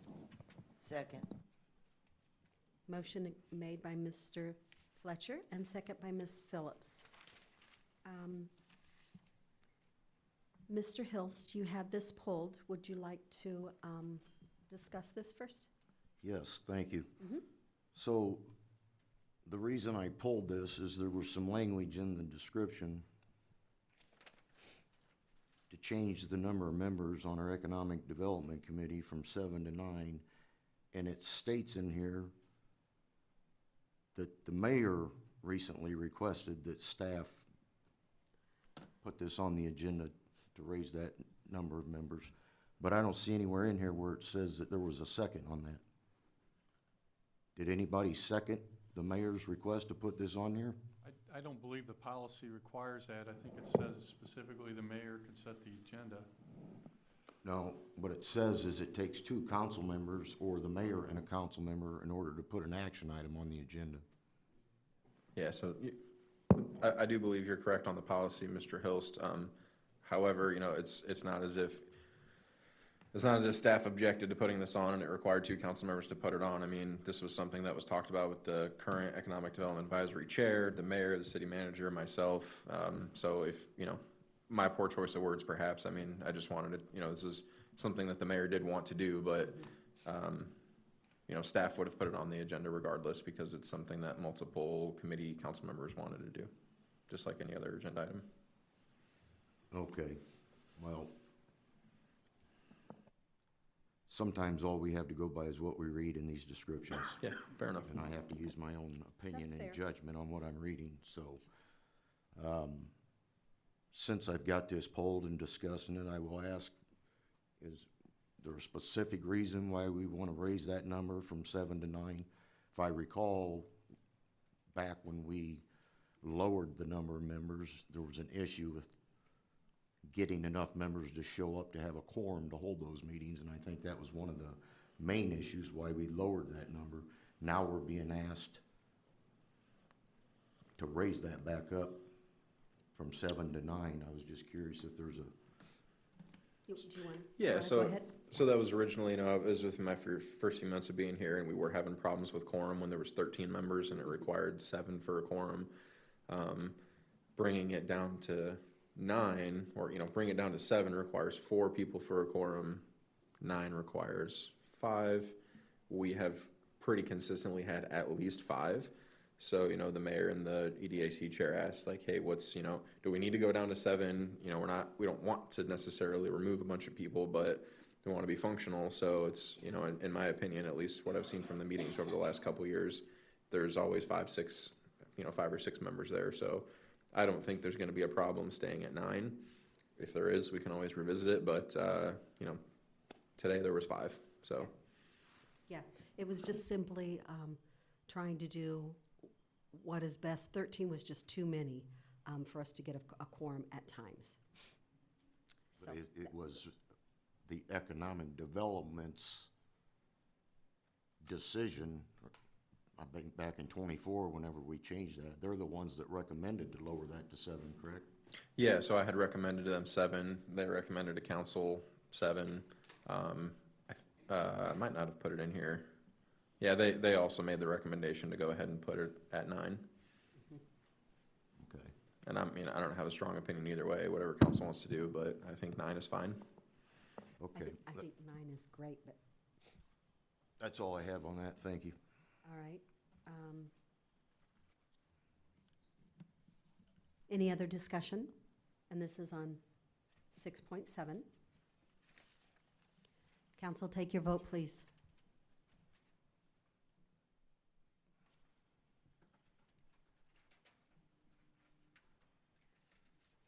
Motion passes 5-1. Chair would now entertain a motion for 6.10. Ma- Mr. Fletcher, I'm going to have you read that again if you don't mind. Yeah, Madam Mayor, I move resolution number 428-26/27, annual committees, boards, commissions, and members' appointments and confirmations be approved. Second. Motion made by Mr. Fletcher and second by Mr. Abel.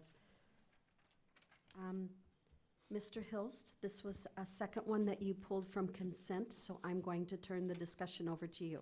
Okay, thank you. The reason I pulled this one is because I wanted to ask about applications. We've got a section on our city government homepage where you can go and click on it and fill out an application if you want to apply for any of these advisory board positions on any of them. And it's just a pretty cut and dry application that asks for your name and address and things of that nature and what particular committee or commission or board you're applying for? Is there a specific reason why you would like to serve on that? We don't ever see those. And then at the very end of that application, on the information, it says that the city manager and the department head that works as close to that committee will be the ones reviewing those applications. And then we as a council sit up here and we're supposed to vote on these appointments, and we don't ever see the applications that were filled out. I would like to see those before I vote on it. So I would like to make a motion to table this until the next regular city council meeting, so I can get a copy of these applications and review them before I vote on it. Isn't this the mayor's appointment? And I do, the applications are collected by our city clerk. She will tell me an application came in. She will say someone doesn't want to be on the board anymore. You've got an opening. Here's the applications that applied for whatever board. I go to that department head, whether it be whatever department it is. I go to that chairman and we go over the applications.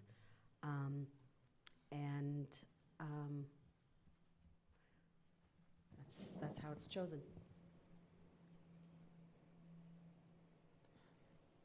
So, Right, but those appointments are with the consent of the city council, meaning we have to vote to approve the mayor's appointment. I would like to see a copy of those applications to whether I agree or disagree with the appointment of whoever's applying for that. That's So all I I'm would say asking, that- especially if there's more than one application for the same committee. Well, I would say that the city clerk keeps all applications. So I would think that anytime you could go in and ask for those applications. Well, I would think that they would be on the agenda packet when they're brought to us to vote on it. I mean, it's a shame that we would have to go down and specifically ask for something that we don't even know what's been filled out. I don't know how many have been filled out. Pardon me, Mr. Vaselli? I mean, there was a motion on the chair, it's tabled. Let me state again, Mayor, Madam Chair, I apologize. There was a motion made, there was no second. I will second. Been seconded. It is a motion to table. It is a non-debatable motion pursuant to the rules of Robert's Rules of Procedure over which we are governed. So then this body would vote. Are we tabling this matter or not? That's it. Like, I don't mean to make this. Are we seeing the application or not? That, we're Yeah, not are we gonna go that far. We're tabling it or no, not? are we tabling this matter or not? Or are we going forward with this matter? That's all we can do. We cannot debate this matter. Once Okay, the all right. table is made, and then Mr. Fletcher made that second. All right, we have a motion on the floor to table by Mr. Hilst, a second by Mr. Fletcher. Is it going to let us vote on this, or? I mean, we could call the No, roll. it came up. Now, wait a second. If we vote yes, it's to table it, correct? If So we vote the no? vote in the affirmative is to table it. Correct. In accordance with Hilst's motion, seconded by Fletcher. A vote to no would mean we're not tabling it, and then presumably we would continue to debate And the appointments are matter. made. No, then we would need another vote on the substance of the matter. This is merely a procedural matter. It's a subsidiary motion to the substantive motion here tonight. Oh, my point goodness. of clarification. It is permissible under a motion to table. Sorry, so Madam Chair, good. may I respond? Please do. Thank you. Point of clarification, and I hope this is appropriate. These terms were supposed to begin, Well, it's until I reappoint. okay.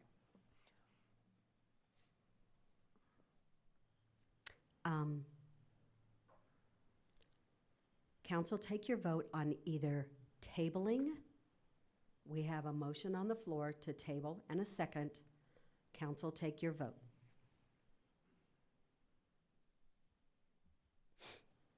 Did you? I was going to say, was everybody able to?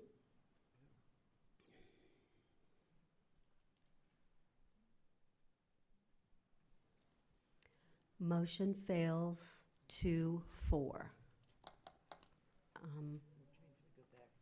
So 2-4. It failed to table. So now we go back to the original. The original was, you want to read it again, or are we good? I think it's just your your appointments and confirmations. Okay. But I have a comment. I think maybe we need to do a little bit better job of the paperwork or whatever if it says on the website, you fill it out and it goes to the city manager, and then we're supposed to look at it. I've never seen anything, so maybe we need to do a little better job of that. I think it goes to the city clerk. She is the one that manages all these. And I don't know of any other, I just don't know that any other board has been questioned, so. No, I'm just saying that's, Rick read it, and the if mayor's it's supposed to be in a packet, that we would know who's trying to be on the particular board. And It's this isn't- information we should see. This isn't to a specific board. This is for all the boards, correct? But it's still been a mayor's appointment. Sure.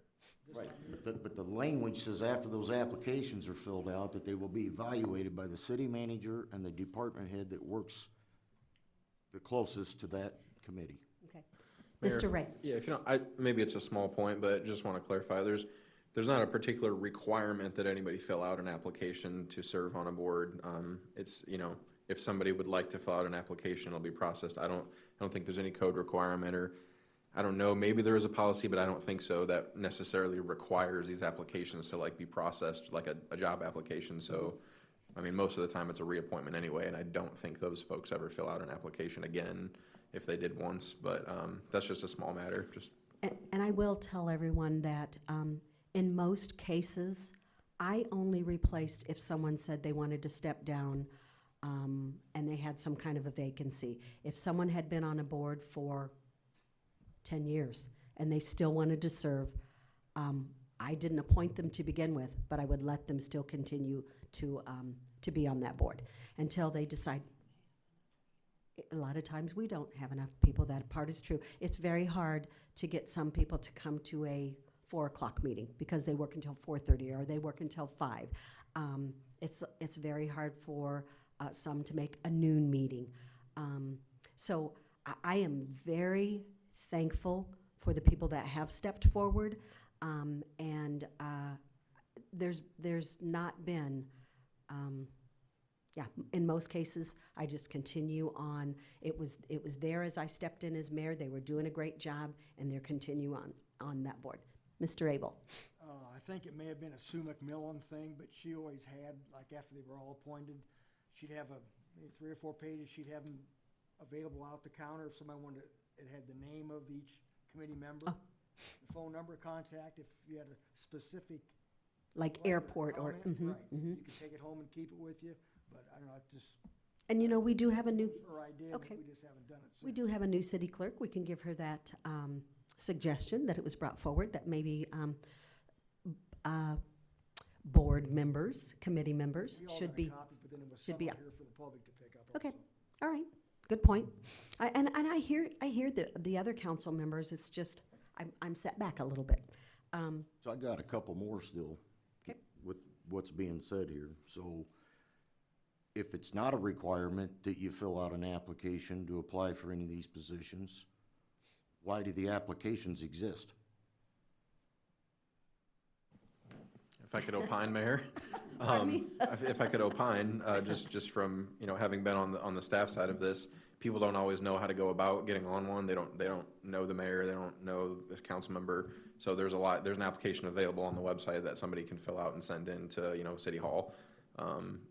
I would say, at least in my experience, a majority of the time, they know a council person or the mayor in some capacity, or the staff person who can introduce them to the mayor, and that's how it would generally happen. But there's an application available for those in the public that need a place to start.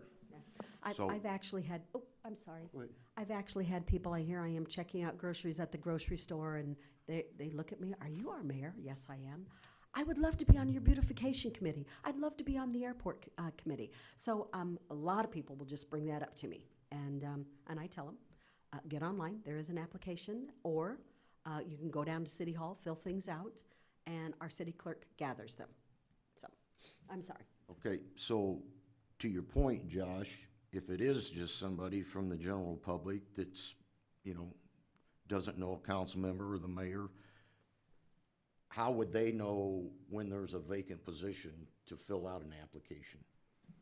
A lot of them don't. Where does it show that on the city's website without going to a specific committee and going through each individual on that committee and seeing when their term expires? And just because their term expires, as the mayor was just stating, she may just ask them to continue on without that becoming a vacant position. How does anybody know when there's a vacancy? Well, it's just like Mr. McQuett on his board.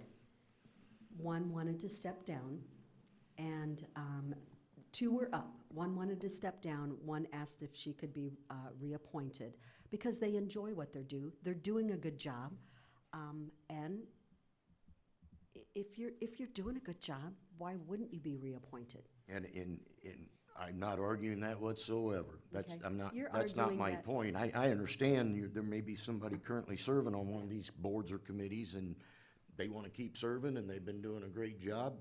I'm all for that. You I'm just just wanna trying see to more. understand how the public can apply for one of these vacant positions and how they know when they actually become vacant. And I'll further that, so, and I'm just asking because I don't know. So, like, if you realize there is gonna be a vacancy on one of these committees that you appoint somebody to, and I get it, I know there's people that probably come up to you, you know, and call you or whatnot, saying, hey, I'd like to serve on this board. If there's a position that becomes vacant, what's the first step you take to fill that? Do you go down to the clerk's office and look at the applications?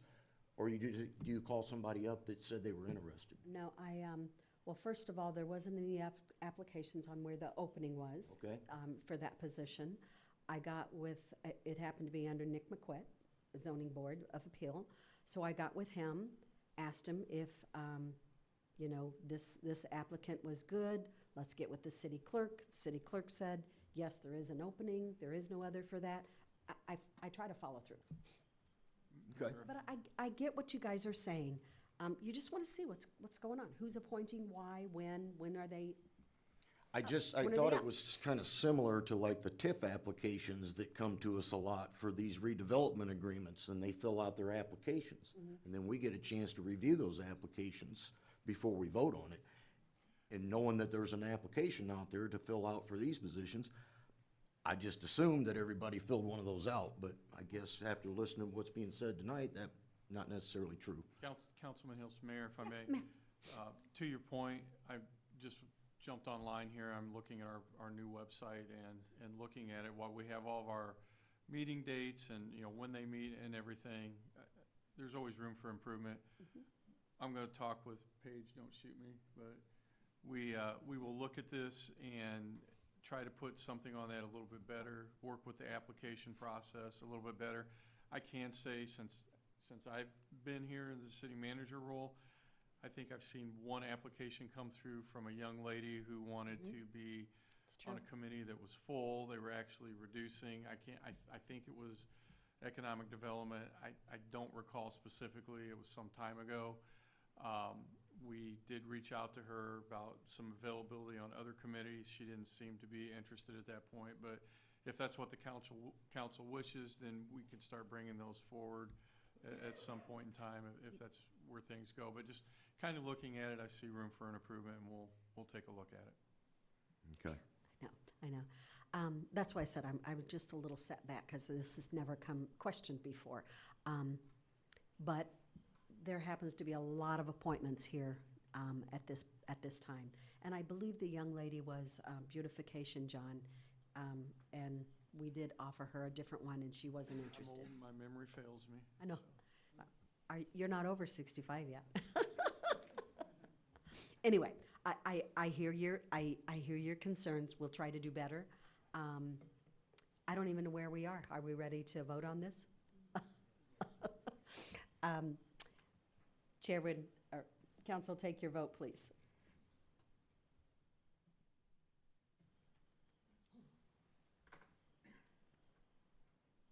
Motion passes 6-0. We have now come down to 7.8, which is discussion of Public Works vehicle fleet. I believe I need to tell you that it is 7:31, And we are in public discussion, or open discussion? No. It's just discussion, Mayor. Okay. I'm going to have Simon go ahead and present this one. Okay. Madam- Mr. Grimm?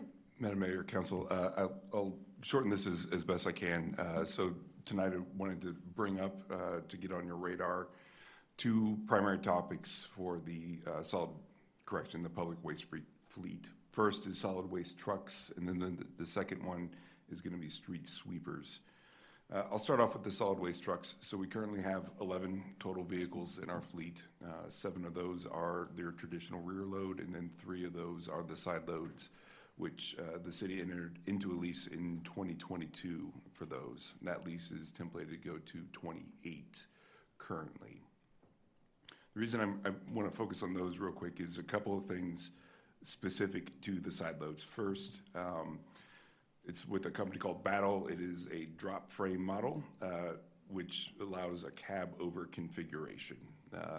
After purchasing, what we have discovered is that drop frame model is problematic when we actually get to the dump site to empty out the trucks.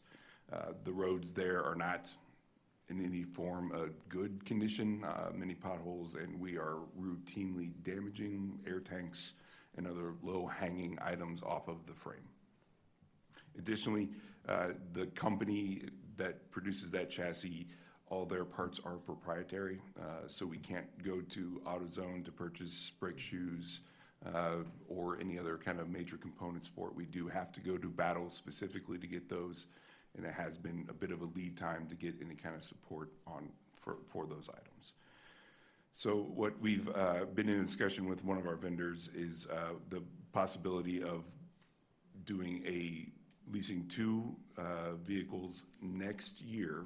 So this would be in the FY28 budget, but we need to get on the order sheet this year in order to do so. They would be a Freightliner chassis, but they would still maintain the same kind of back body component with the side load. Freightliner chassis is a higher frame and a much more common equipment that is used. The second piece with that is in 27, the new EPA regulations will take effect, which requires even greater reduction in NOx emissions as well as diesel particulate. And Cummins, who's the primary engine manufacturer for a lot of these chassis, has a whole new engine that'll be coming out with greatly or additional filtration added to the exhaust system. Kind of the scuttlebutt, if you will, is anticipating an additional $50,000 a year within maintenance costs in order to upkeep with the new emissions that are put onto this engine. If we order now, it would allow us to get a chassis that has the current configuration, and so it would help reduce cost a little bit there. So for that piece, what I'm just looking for is if council has any direction or is willing to further explore the option of going into a purchase or getting our order in line now for these vehicles. Current delivery date would be 1 June of 27, and then we'd go from there. They will, however, because we will be trading in 2 vehicles earlier, we will get an additional $30,000 for each vehicle that we are trading in. $204,000 is what we'll get for those. And then the cost for, let me pull it back up, it dropped off.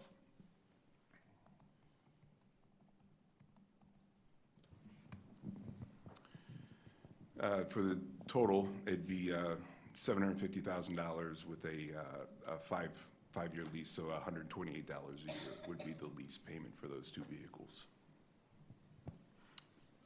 That's just kind of in the nutshell what I'm looking at for the side load waste trucks. Can you do me a favor? Yep. That was a lot. There's no way I can write that down or remember it. Yeah. How about an email? Yep. Explaining everything that you just did, break down the costs, trade in, stuff like that, so that we have something we can talk about before you put it on the agenda. That would be great. I would appreciate that. Now, And that was the intent of having the discussion tonight, Councilman Fletcher, was if council wanted to entertain that, then he'll put all that information out to you in advance in that email. But we wanted to see if that was a viable option that you wish to at least look into. yeah, and be careful how the emails are sent out. We all can't receive them at one point, so be careful. And this was for how many trucks, Simon? 2 trucks. So we'd still have one of the trucks we have on lease. And then we have some time to either figure out if we want to roll that one out the year after. We could buy that one out and keep it as a backup, or we would prefer, if possible, to get away from that platform altogether, however. So $750,000 for 5-year lease Correct, for both of them. correct. How much of that would be an expense in this current year's budget? And None- is it budgeted? None of that would be in this year's budget. The first payment would be due in June of '27, so '28, it would be in '28's budget. And would that be, where would staff be looking to budget that at? In the capital fund or in the solid waste fund? Through the solid waste fund. Okay. Appreciate the info. I'm with Jake. Sure. I'll email me. Yep. I'll put everything together, email packet, and there's a little bit of a time crunch, so I'm looking to put this on the next council meeting. Yeah. I'll get everything out to you guys this week, and then I'm, available at any point for questions. We can do 2x2s or whatever is necessary. Perfect. I should have finished my comment that we can't answer back all, to all. Correct, To all, correct. not just, we can receive it, we just can't answer back to all. So I should have followed up. Any other discussion? But we would appreciate it in writing so we can read a little bit more. Thank you. That was a lot of information. Item 8, any other business to come before the council? Oh, hold on, he's got a second part to this. Real quick, I am so street sorry. sweepers. There's gonna be a lot more information. Yeah. So this would be another one that is templated for the next council. This one would be a this-year cost. It is budgeted this year. So we have 2 street sweepers. We have a Temco, which was purchased in 2018. We own that vehicle currently. And then we have a Pelican, which is the one we see it out there. Looks like a Zamboni a bit. That one is currently leased. The Temco is the one I'd like to discuss today. So we've got the same dealer that we had purchased our current model through. They have a floor model, if you will. It's one that they take around to trade shows and display. That's available that we can get at a discount. We sorely need to replace the Temco. I can send out pictures to you guys to show the current status of it in its condition. However, they will give us $70,000 for trade-in on the one that we have right now. And then that one, let me pull this one up. With the $70,000 off, so the total purchase price of that would be $316,370.50 for that. And that, again, was budgeted this year. It comes out of the storm sewer fund, because the primary purchase of street sweeping is to make sure we're in EPA compliance with our storm sewer operations. Just want to get that on your radar. It is a Sourcewell quote, so it's gone through that process. However, if you would like for us to go out and find additional quotes for maybe a different piece of equipment, we can. I think this one does represent a decent savings. That's a demo? Is that what you said? Yes, It's a demo? I think it's got 11 hours total on it currently. We put 2 hours on it last week. They came down and the guys were able to drive it around and they're happy with it. Okay. Excuse me, are you looking to lease that or buy it? No, we would buy that one outright. But the other one, the Pelican, is being leased? That's correct. So why are we leasing one and purchasing the other? Why aren't we being consistent on that? I'm not sure on why did we lease out that one? Do you remember, Eric? I The don't like to Timco? pay interest. Well, yeah, that's true. Not in the budget, because with the funds that we had in the fund, we basically placed it as a full capital expense. I mean, we have an option, we can explore leasing if that's desired, but we could also pay for it outright. The one that's currently leased will have its final payment this year as well, too. Me personally, I'd like to see us purchase the vehicles so we could at least use them for a few years after they're paid off without having a constant payment every year. But that's just my opinion. Any other discussion? Once again, if you will give us an email, we'd appreciate it. Will do, thank you. Thank you. Okay. Now, any other business to come before the council, Mr. Dossi? Thank you, Mayor. The only thing I have is I just want to let council know that over, I think, 80-some% of staff participated in the human trafficking training. Nice. That brings us into some compliance to receive a certificate from the Center of Abuse on that, and I believe the final part of it, or the stragglers who were gone on vacation, are going to be getting caught up on a webinar, I think, tomorrow. Okay. That's all I have. Okay. And since you've got staff's attention, I would like to ask Shelley Costa, on another board that I serve on for the city, they are asking for my Open Meetings Act certificate. Do you keep them in your office there? So if you wouldn't mind looking mine up, I have to turn that in to Tri-County Regional Planning. I have a question for Mr. Dossi. Sure. It is the Center for Prevention of Abuse, correct? Not Correct. the Center on Abuse? I'm sorry, yes. You are so good. Been a long day. Mr. Hilst. Nothing right now, thank you. Ms. Phillips. Okay, so, thank you, all of those of you who have been coming to the meetings and sharing your public concern. I would like to say that I disagree. I think the data center brought the community together. There were a lot of people who didn't know each other and wouldn't have liked each other had they met over any other topic.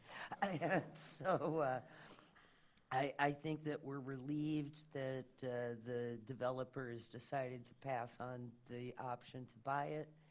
I want to remind everybody, especially some of the activists who were here before, that killing it here is not enough, that if we really want to stop the damage these centers are doing to our country, our people, our entire world, it starts with us and how we think about the cloud, which doesn't exist. The cloud is just hard drives on other people's land, drinking other people's water, and putting their noise pollution in somebody else's backyard. So, as we say, with all due respect to Cato the Elder, the oligarchy must fall. That's my big one for tonight. Very good. Mr. Fletcher. The only thing I'd like to say is I've been a business owner in Pekin up till a few years ago, since I was 19, and I was very taken back by was it Kim Hutchinson? Sam, that has the dog.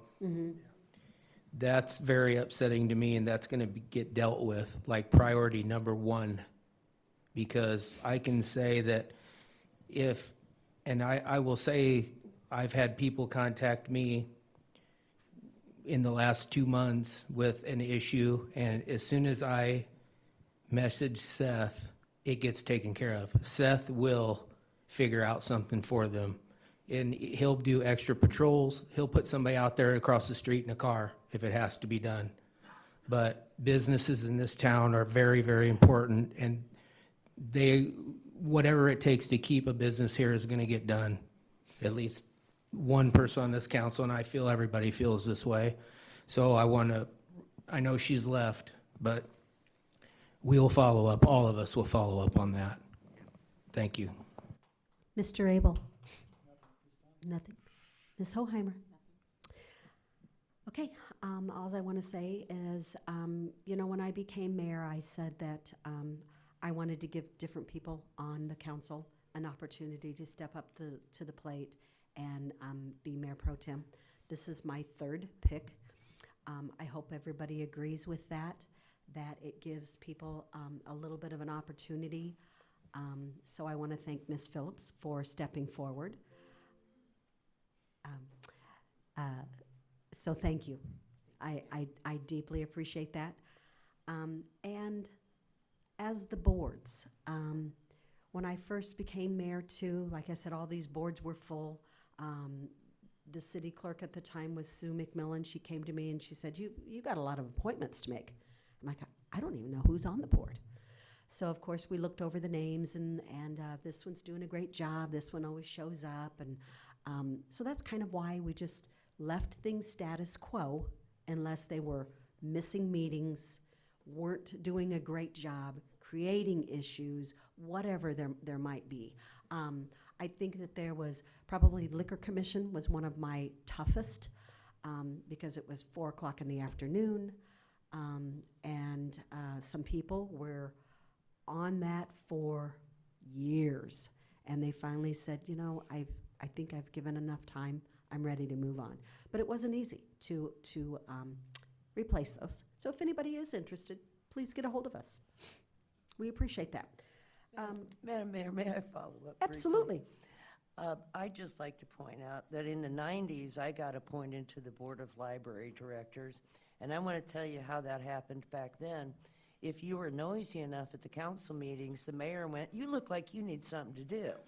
And I bet. I bet. See, we can laugh. We certainly can. Chair would entertain a motion to adjourn. what about the executive session? We do not have executive. Okay. Yeah. Yeah. No, they leave it there, but yeah. Chair would entertain a motion to adjourn, please. So moved. I move that we adjourn. Second. Motion made by Ms. Phillips and second by Mr. Abel. All in favor? Aye. Thank you. Opposed, same sign. Thank you, everyone.